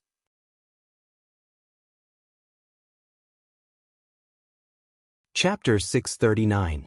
Keeping his emotions in check, Lu Qing sent the results of the draw to Yenjika. Covering face expression. I'm about to experience the highest level below the forbidden level. This was the representation of the strongest combat strength among the physical invulnerability experts. After lamenting, he said truthfully, "It's a pity that I might not be able to participate in this round. I'm sure there will be enough people in the earlier rounds." After a few seconds, Yenjika, who had been worried about this, replied, covering mouth expression, "I feel like you're trembling in fear and looking forward to it. You masochist." Without waiting for Lu Cheng's reply, she added, sitting obediently expression, "This feels like a dream. 3 years ago, if you had said that your goal was to face the warrior sage in a few years, I would have cheered you on while laughing at you mercilessly. Life is indeed like a dream. To be honest, I haven't thought about how far I'll go in this master battle. It'll depend on my luck," replied Lu Cheng. Snickering expression, "Since that's the case, it's not a bad thing to take the opportunity to find the gap between myself and the top physical invulnerability experts." "Yeah, Cheng is the best," replied Yenjika, half cheekily and half approvingly. While she was busy with her studies, Lu Cheng skimmed through the highlights of warrior sage Qian Donglu's last 30 matches. What if they really meet in the 5th round? Even though it was just a quick glance, Lu Cheng couldn't help but feel a chill down his spine. There was only one thought in his mind, so King awesome. It wasn't that he hadn't watched Qian Donglu's matches in the past. The matches between the warrior sage and the Dragon King were replayed repeatedly and still popular. However, from the perspective of an opponent, a physical invulnerability expert, he felt different when he observed this once-in-a-thousand-years genius. Xan Xiaoye had fused the Death Sect and surpassed her predecessors. Her lethal chill was intimidating. Wang Ke had a deep understanding of martial arts. His normal punches and kicks were already much more powerful than those of the same level. His physical invulnerability moves were faster and more powerful. The living Buddha had a strong spirit and many tricks up his sleeves. It was hard to tell what was real and what was fake. These were the characteristics and strengths of the few physical invulnerability mighty ones that Lu Cheng had fought before. And the warrior sage, Qian Donglu, had them all. He was no longer a potential grandmaster or a future grandmaster. He was a grandmaster in name and in reality. He had created many martial arts, and all kinds of secret arts were terrifyingly pure. He had returned to the origin.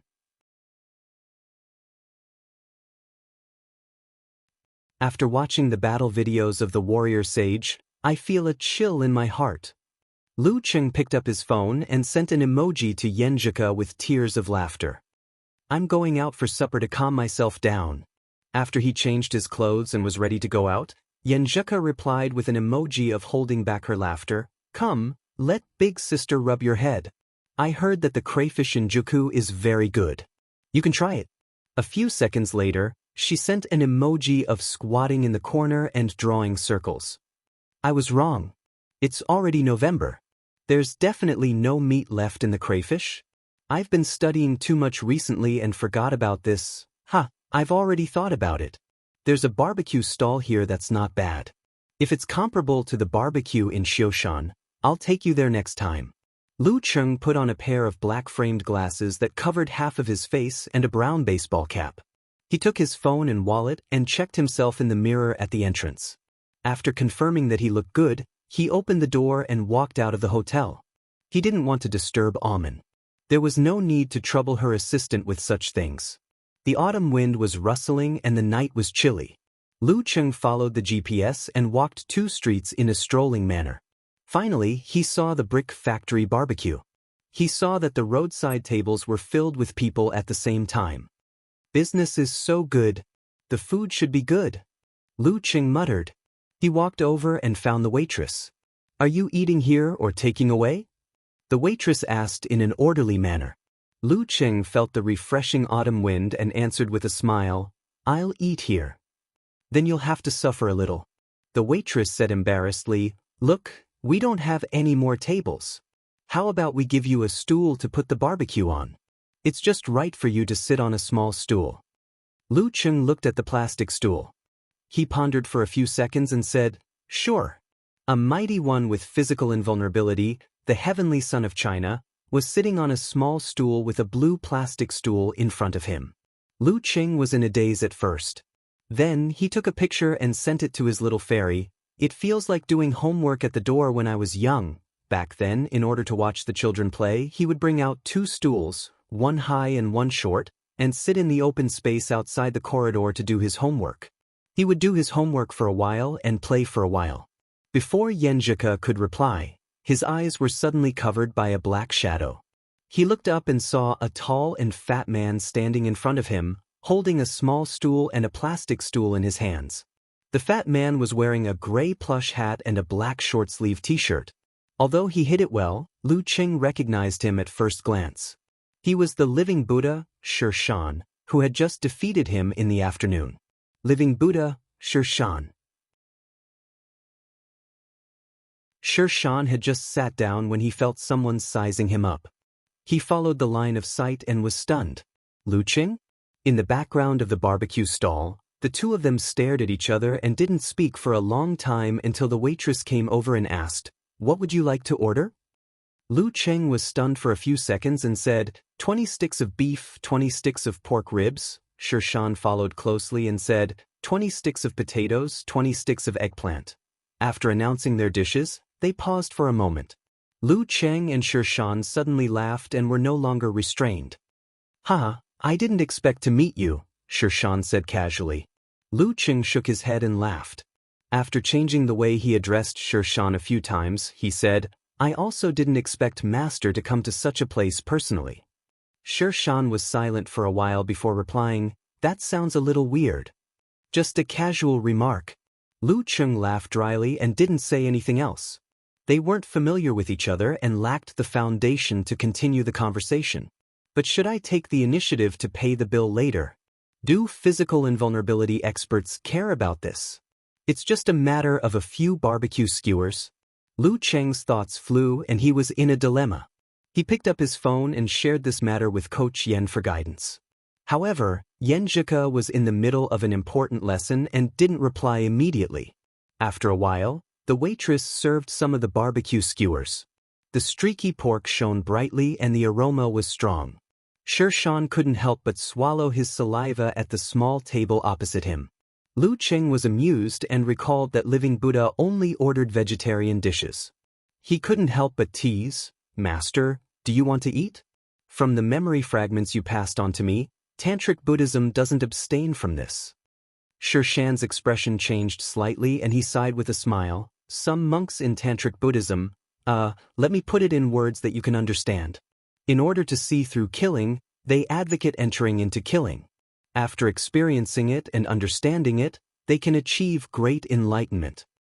So, it's fine for master to eat meat skewers. After all, it's to see through? Lu Qing smiled and asked knowingly. Shan shook his head slightly. What I mean is that this is wrong. It's just an excuse for your own enjoyment and mistakes.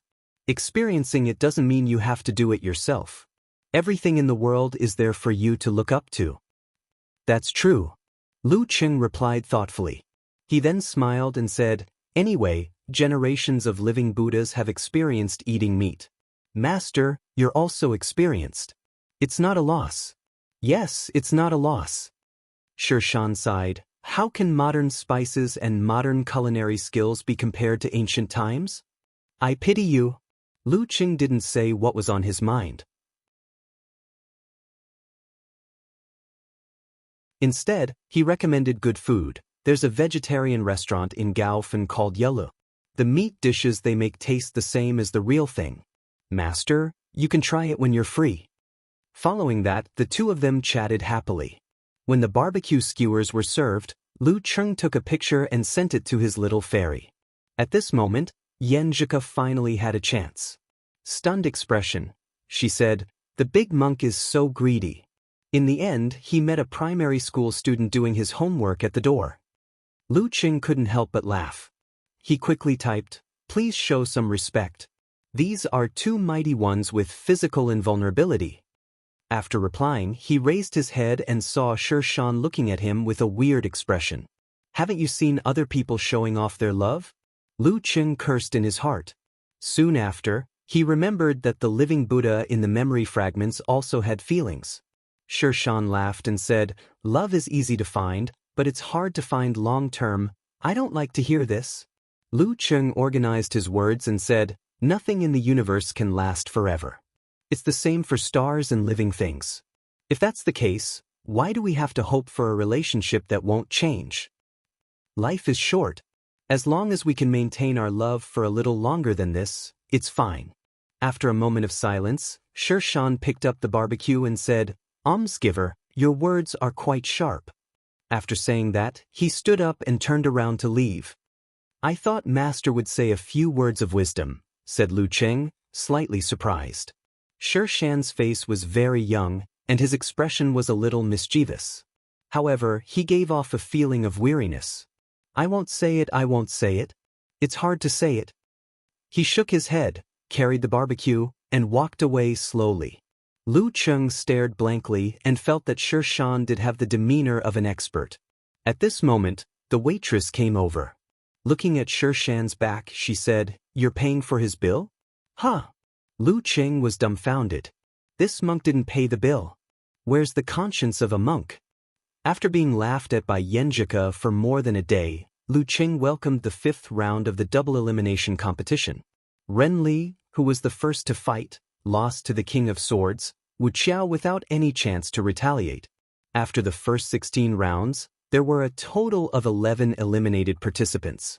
Peng Liyun had no choice but to go on stage and challenge the Wisdom King, Ji Hai.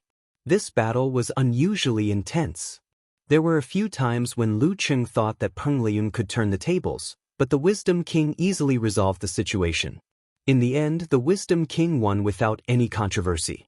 With Peng Liyun's elimination, Lu Qing entered the top 32 and didn't face the warrior sage, Qian Donglu. At 9 p.m., the draw for the top 32 began. He heard his name in the second round. Longhu Club, Lu Qing.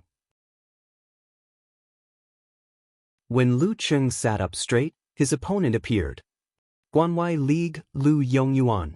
God-slaying saber, Lu Yongyuan, the man with the potential to become the King of Swords. P.S. Damn, after returning to Sichuan, of course I have to accompany my parents. Their schedule is very different from mine, so I'll have to put up with them for the next few days. That's why the update times are sometimes early and sometimes late.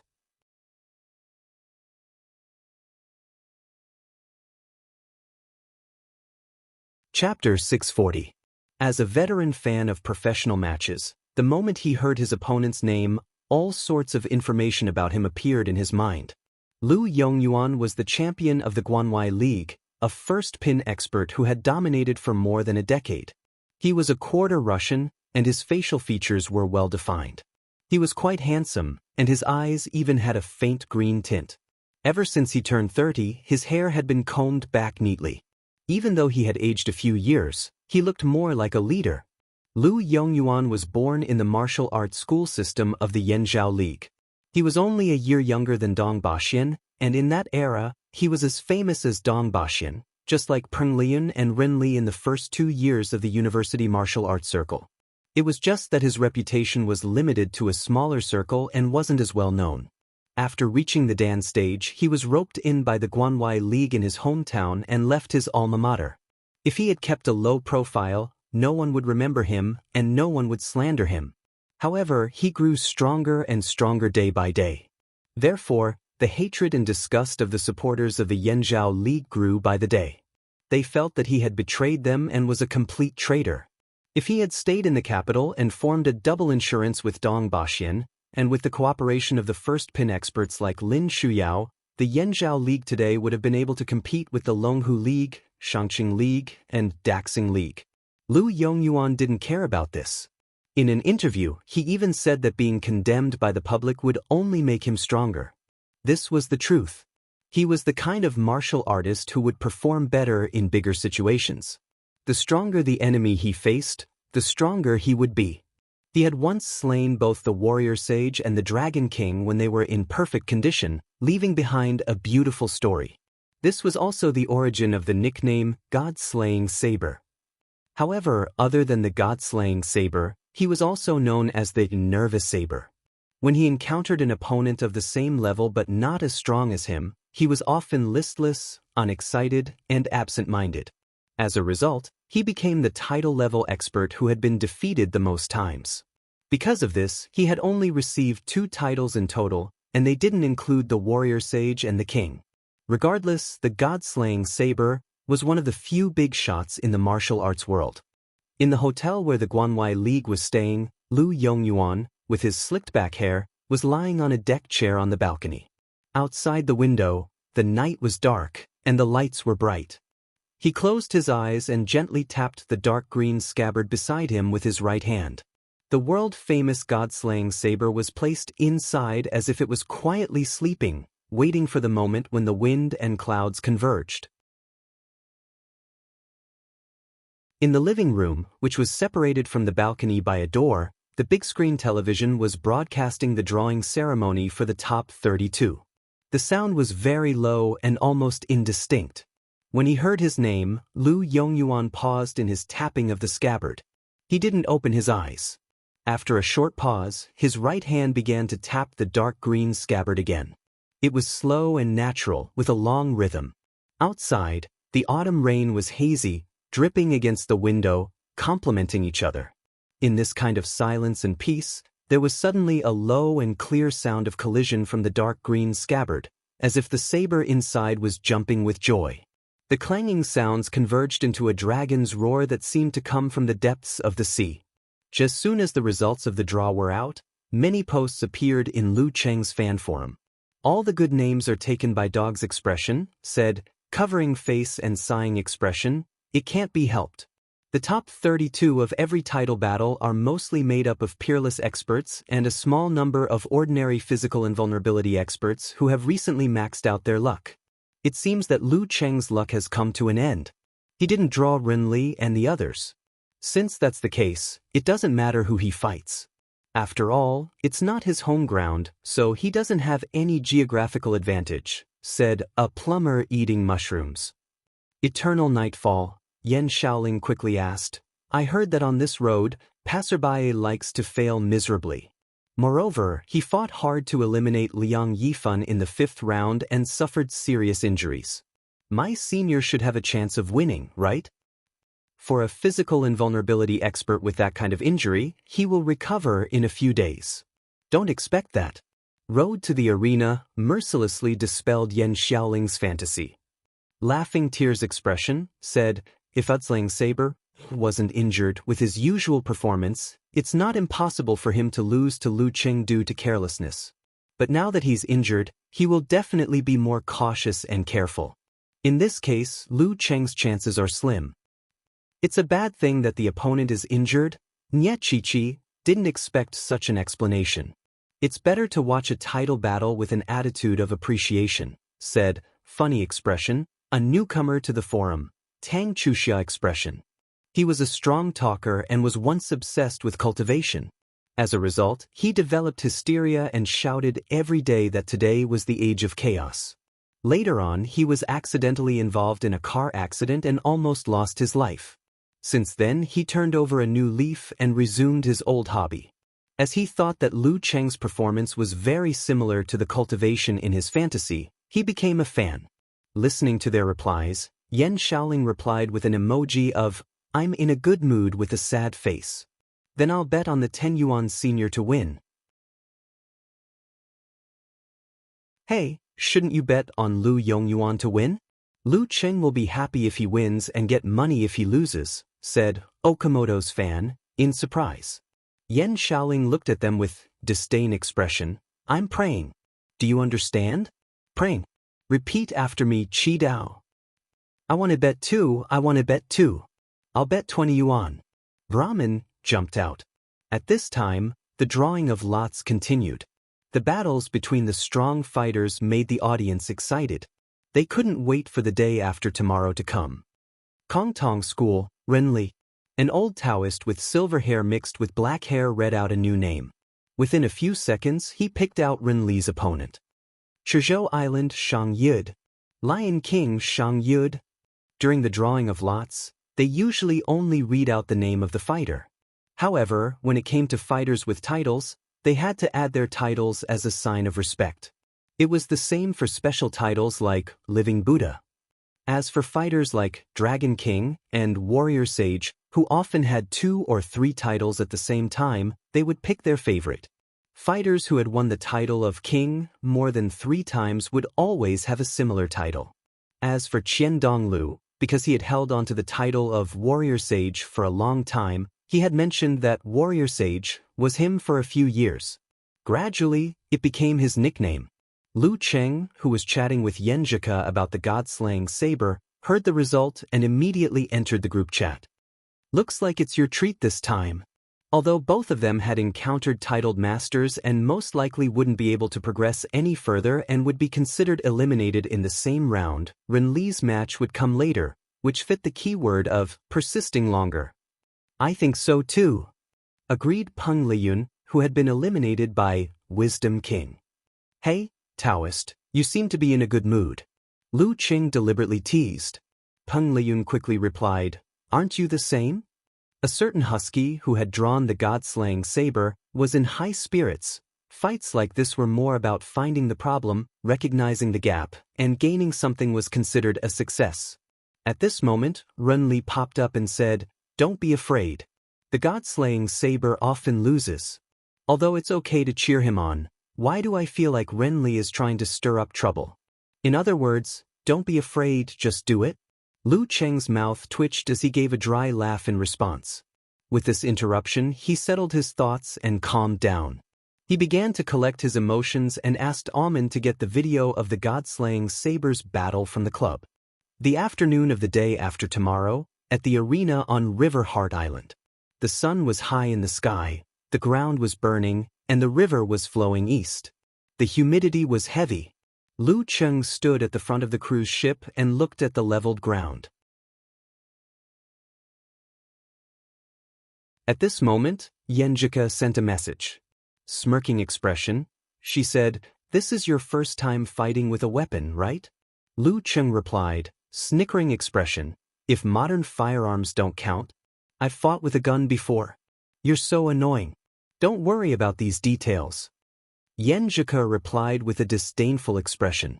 After chatting for a while, Lu Cheng looked up at the referee. He smiled, lowered his head and said, it's my turn. After replying, he locked the screen and passed the phone to Amen. With a light leap, he landed on the bow of the small boat. The waves parted as he moved forward slowly. Just as he reached River Heart Island, he saw a figure approaching from afar and gradually getting bigger. He stood between the water and the sky, as though he could absorb the light, making the area around him seem darker than it was at 2 in the afternoon.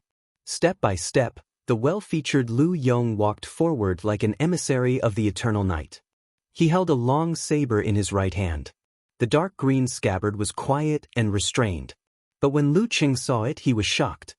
He felt as though there was an evil dragon locked in it that was about to break free and bite him. P.S. This time it's a few minutes earlier, but it'll be at midnight. It should be back to normal by the day after tomorrow.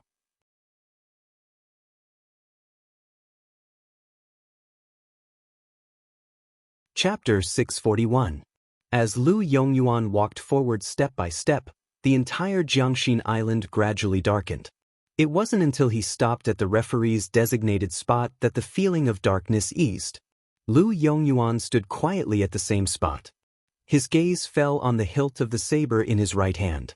Following the mysterious curve, he looked at the tip of the saber and the soil it pointed at. When Lu Qing approached, he finally raised his head. His pure, blade-like eyes reflected his opponent's figure. It was just a simple glance, but Lu Qing felt as though a divine weapon was pointed at his forehead. The hair on his back stood on end. The surrounding environment was cut out from the world by the saber intent, shrinking into an isolated and sealed cage. Although he didn't draw his saber, it was better than drawing it. This was the first time Lu Qing had encountered such an aura battle. He couldn't help but sigh. Indeed, he lived up to his reputation. At this moment, he felt as though he had been exiled to a desolate desert, facing the boundless darkness alone. He couldn't escape and had nowhere to escape.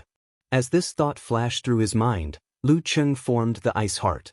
Around him, a mass of red, a mass of gold, and a mass of light blue condensed, illuminating the darkness and resisting the saber force that was enveloping him.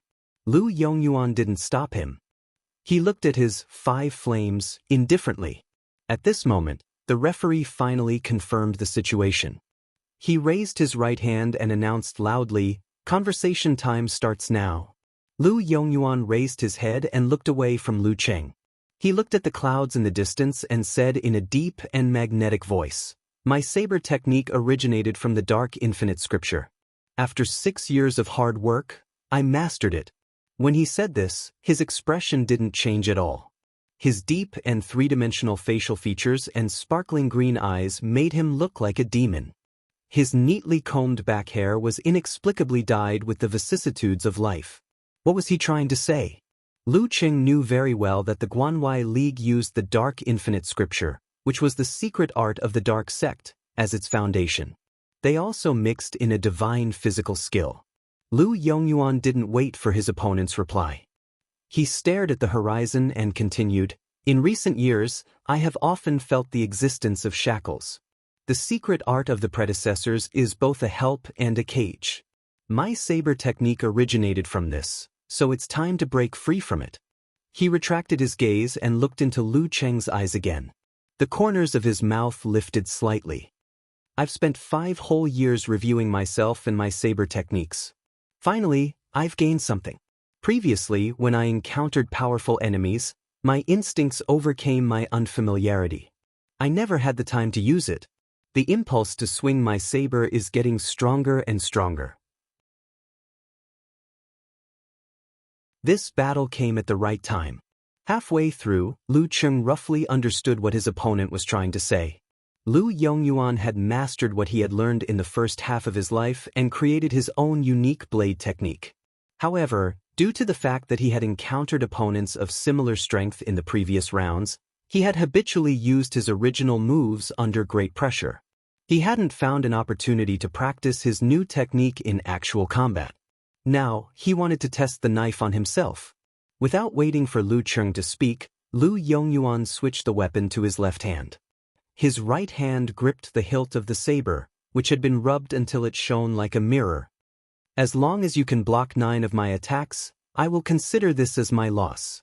As soon as he said that, the audience who were listening to the broadcast went into an uproar. Isn't this looking down on him?" Nye Chichi posted in astonishment.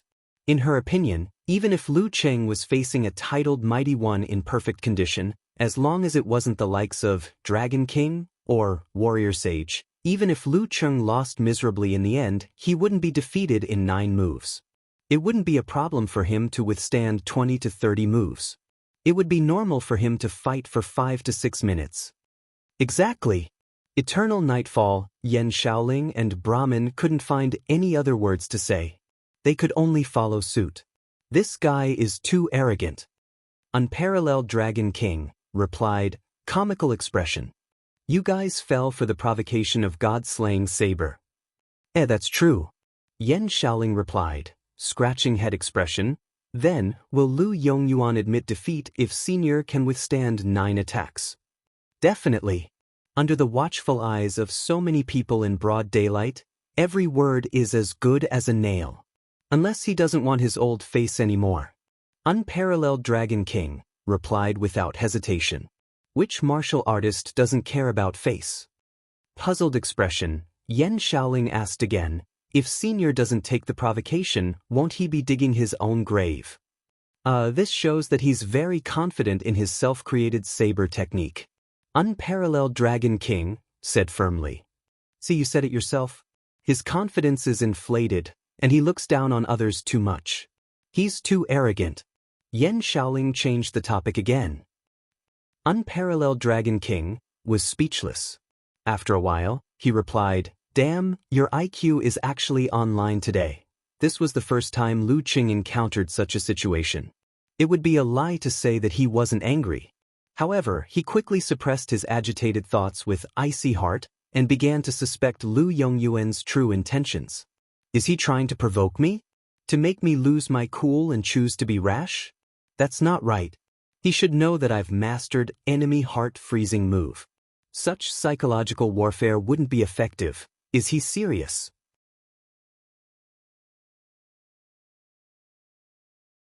As thoughts ran through his mind, Lu Cheng's eyes became as deep as the starry sky.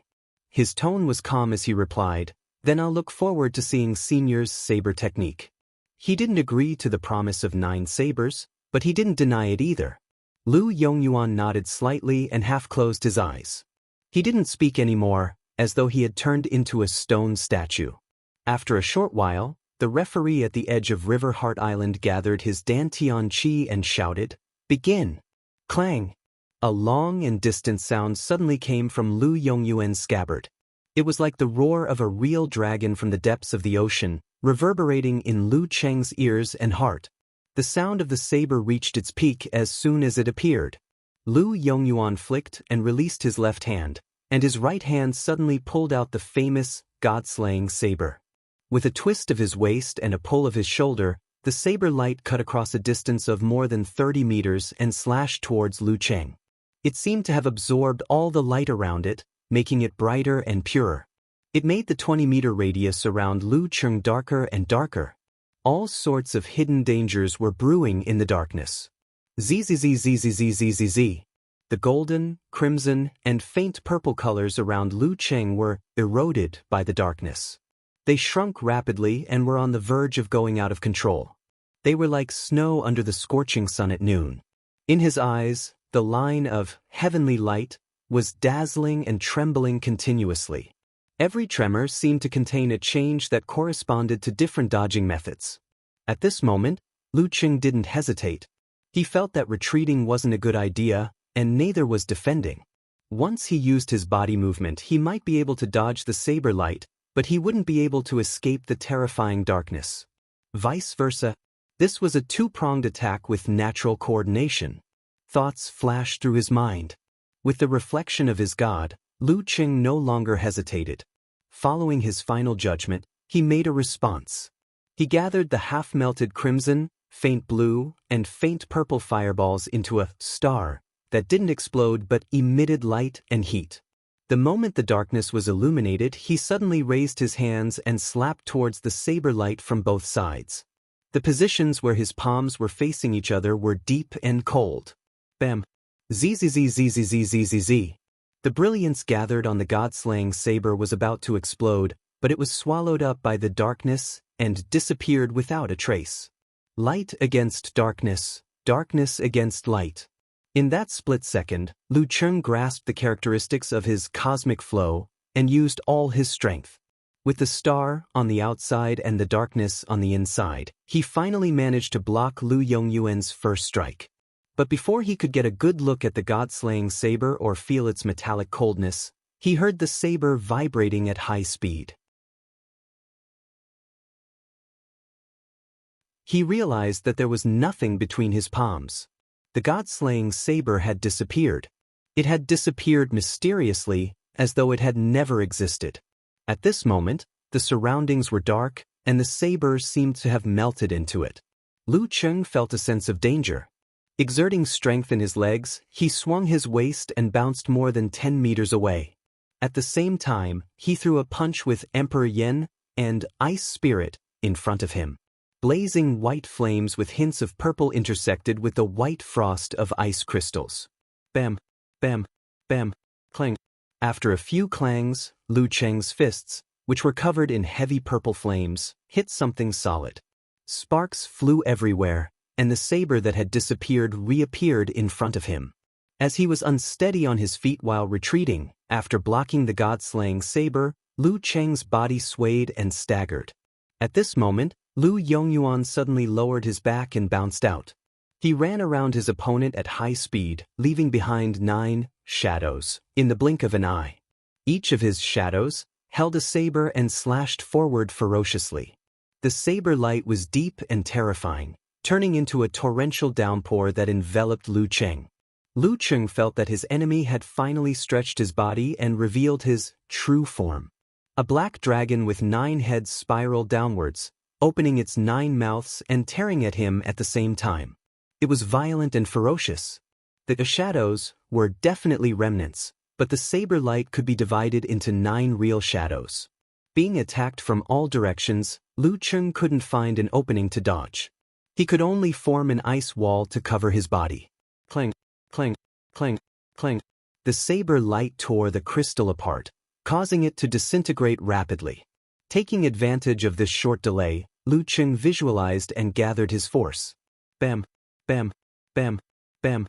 Just as the ice wall was completely broken, he had already exploded his Dan Qi.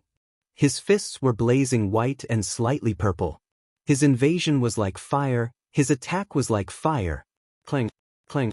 With the help of the deity above him, Lu Cheng's machine gun-like fists shattered most of the remaining saber light, shattering the darkness that enveloped him. Then he took a few steps back to distance himself from Lu Yongyuan, preparing for the 4th saber strike. At this moment, Lu Cheng looked fine on the surface, but the clothes on his back were torn, revealing a foot-long saber wound. His flesh was twisted, and the color was black. On the other side, Lu Yongyuan didn't take advantage of the situation to close in. Instead, he stood in place and said with a slight smile, "The 3 strikes just now were called Utmost Darkness, Daggerless, and 9-een. This is the 4th strike." He paused for a moment, then swung his saber again, accompanied by that deep and magnetic voice, "Square and circle." The 4th strike, square and circle. P.S. Looking for recommendations on Monday.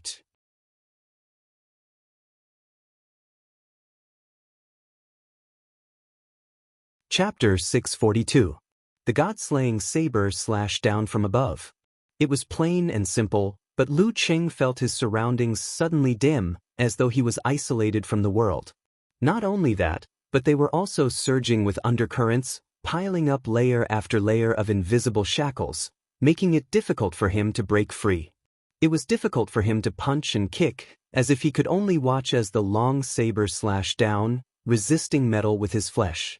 It was as if he had a big hammer, but he had a head. Nothing can be accomplished without rules. The saber entered Lu Cheng's eyes. Its shape was blurry and dim, as though it occupied the entire sky and ruled over everything. Other than that, there was nothing else. At that moment, Lu Cheng's soul was temporarily shaken. His body felt as though it was tied up by ropes, and he couldn't move.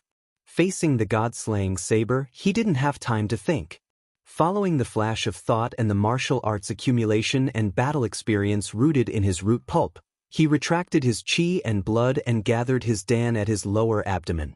The dazzling stars moved slightly, immediately outlining the word, fighting, that was full of power.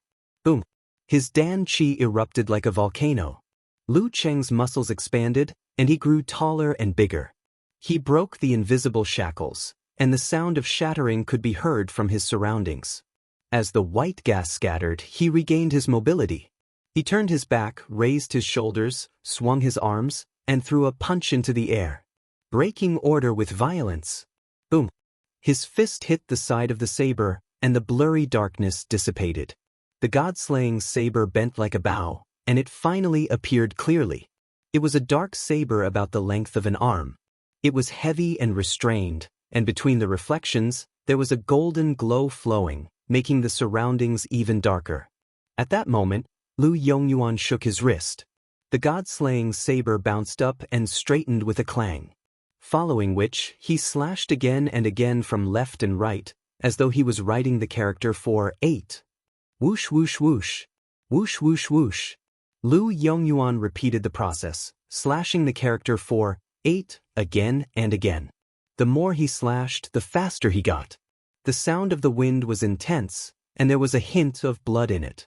Lu Qing felt as though he had encountered a heavy downpour. He took a deep breath and maintained his visualization, turning into a violent snowstorm.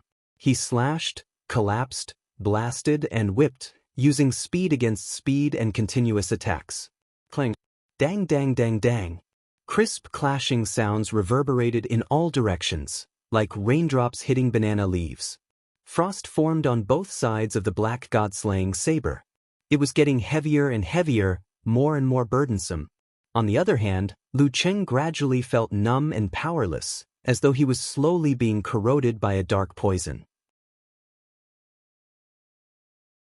He felt that there was no end to Lu Yongyuan's knife momentum. It would continue until it destroyed him. It was like the night sky in the evening. No matter how much the sun struggled, how much it burned the clouds, it would still be slowly but surely swallowed up, leaving no trace behind. Clang, clang. Lu Cheng clenched his fists and swung his elbows, barely managing to block the long blade. He knew that he couldn't continue like this, or else he would be in a completely passive position. The outcome of the battle would be in the hands of others. He could only hope that Lu Yongyuan wouldn't be able to hold on for long. All of a sudden, he curled up his body and squatted down. With his strength, qi, blood, and mind, the god-slaying saber struck nothing but air. Boom! Before the long blade struck, he exploded his Dan force and exerted force in his legs. Instead of retreating, he pounced towards Lu Yongyuan, holding a ball of light purple flames in each hand. If he dodged or retreated, the knife momentum would come continuously, and he wouldn't be able to shake it off. The best way to deal with this move was to attack. Pouncing close to the ground, Lu Cheng clasped his hands in front of him, wanting to collide with the two balls of purple flames and shoot out a prairie fire. But just as Lu Cheng leaped, Lu Yongyuan took a step back with perfect precision, reducing the distance between them by a centimeter. It was as though he was dancing with his opponent. With a flick of his wrist, the long blade came down swiftly towards Lu Cheng. It left a streak of light in its wake, like a bolt of lightning that cut through the darkness. The darker the surroundings, the more powerful it was. At the same time, an explosion sounded in the air, like a thunderbolt on a sunny day. Lu Cheng's scalp went numb. Without thinking, he pulled his shoulders and forcefully shook his arms upwards, letting the purple flames collide with the blade. Boom! Purple flames gushed out, wrapping around the long blade. It was so viscous that it looked like lava. Taking advantage of the momentary pause of the god-slaying blade, Lu Cheng leaped backwards, his face almost touching the ground, as though he was skiing. The long blade broke through the purple flames, brushed past Lu Cheng's leg, and fell into the air. Lu Yongyuan's face was expressionless. Following this trend, he squatted down, letting the long blade, which was emitting dense darkness, stab into the ground. Bam! Bam! Yenjika covered her mouth, while Brahmin and the others screamed. In their eyes, Lu Cheng had fallen into an extremely dangerous situation, and in his current state, it would be difficult for him to respond well. At this critical moment, Lu Cheng retracted his limbs and curled up his body, avoiding most of the bam.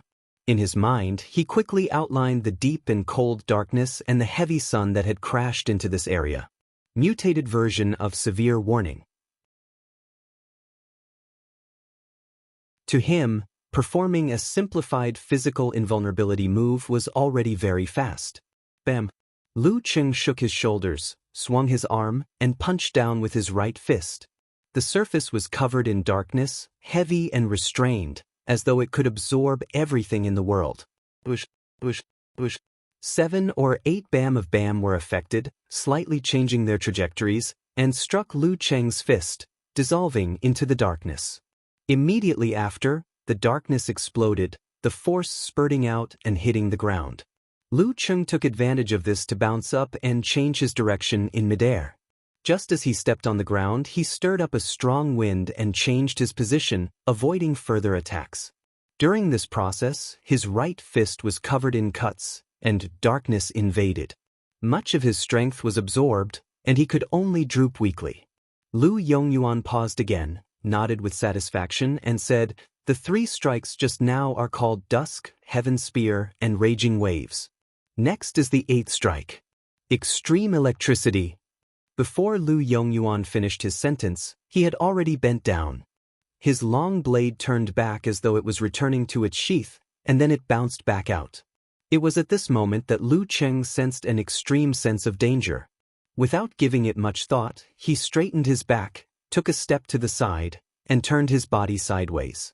All of a sudden, a flash of light appeared in front of Lu Cheng. The long blade was already at the spot he had been standing at. It was unimaginably fast. Behind the gleam of the blade were the waves of air that had been split apart. They revealed their form and clustered around extreme electricity. Boom! Only when everything was clear did the strong sonic boom enter Lu Cheng's ears. Rolling waves of air were sent flying in all directions. It was similar to the flying dragon takedown of the Xinzhai sect. They were both at the pinnacle of blade speed. Clang! The god-slaying saber seemed to be unable to withstand the pressure. It trembled and made a noise, but at the same time, it seemed to be enjoying itself. It couldn't help but let out a loud cry. Lu Yongyuan's expression darkened slightly. A glint flashed in his eyes, and he retracted his long blade and held it horizontally across his lower abdomen. Suddenly, a sharp glint spurted out, and the surroundings turned pitch black. The sun at 2 or 3 in the afternoon was swallowed by the heavenly hound. In the endless darkness, Lu Cheng couldn't see or hear anything. Even his spirit seemed to have lost its support. It was empty and there was no feedback. This caused him to feel a chill in his heart. He felt as if he was about to be devoured by the heavenly hound. Channeling his qi and blood, Lu Cheng was not stingy with his flame force. There was no technique involved in the flame force. It was just a lot of it, and it was just fast. Blazing white light gathered and blasted out, quickly falling into the darkness and disappearing before Lu Cheng's eyes. However, after that, there was no burst of fire, no sound of explosion. Everything around him was silent, as if it was dead. The darkness surged in uncontrollably. Lu Cheng actually felt like admitting defeat. However, his willpower was strong, and his ice heart was unaffected. All kinds of thoughts still flashed through his mind. The 9 words formula was used simultaneously. Internally, it was used to increase one's mental strength. Externally, it would allow one to face the enemy without fear, weaken the enemy, and strengthen oneself. Within a certain range, one would be able to see through illusions caused by mental suppression. Lu Cheng suspected that most of the effects of this slash were illusions, an experience after one's mind was blinded. Once the 9 words formula appeared, his vision suddenly became clear. The dim glow of the saber had already reached him, but it didn't cover up the surrounding colors and flames from the flame force explosion. Raising one hand to protect his face, he clenched his other hand into a fist and punched out. Lu Cheng found the god-slaying saber hidden in the dim glow. Clang! The long saber trembled and slanted to the side. Lu Cheng's body was covered in wounds. All of them were pitch-black wounds that curled up his skin and flesh. His mind went blank for a moment, as if he had been poisoned. He quickly gathered his qi and blood, alleviating most of the effects. Taking advantage of the situation, he punched forward, switching from defense to offense. Lu Yongyuan floated backwards, his long saber drawing a line in front of him, separating the two. Then he said in a deep voice, "I've lost." 9 slashes had passed? Lu Cheng stopped in his tracks. He couldn't believe it. In order to respond, he had used all his strength and racked his brains. He didn't even count how many slashes there were. Lu Yongyuan looked straight into his eyes and said, 9 slashes have passed. I've lost. The last slash is called Eternal Silence. After that, he shook his head, turned around, and left. Half in thought, half in despair, he muttered, "Too slow, too slow." You're tuning in to the Passion Pages YouTube channel. We're so grateful for your support, and don't forget to subscribe to join us on this incredible journey through captivating stories. Your generosity through donations truly makes a world of difference, as it's the primary source of revenue that allows me to expand and enhance this channel for you. Thank you from the bottom of my heart for being a part of this adventure.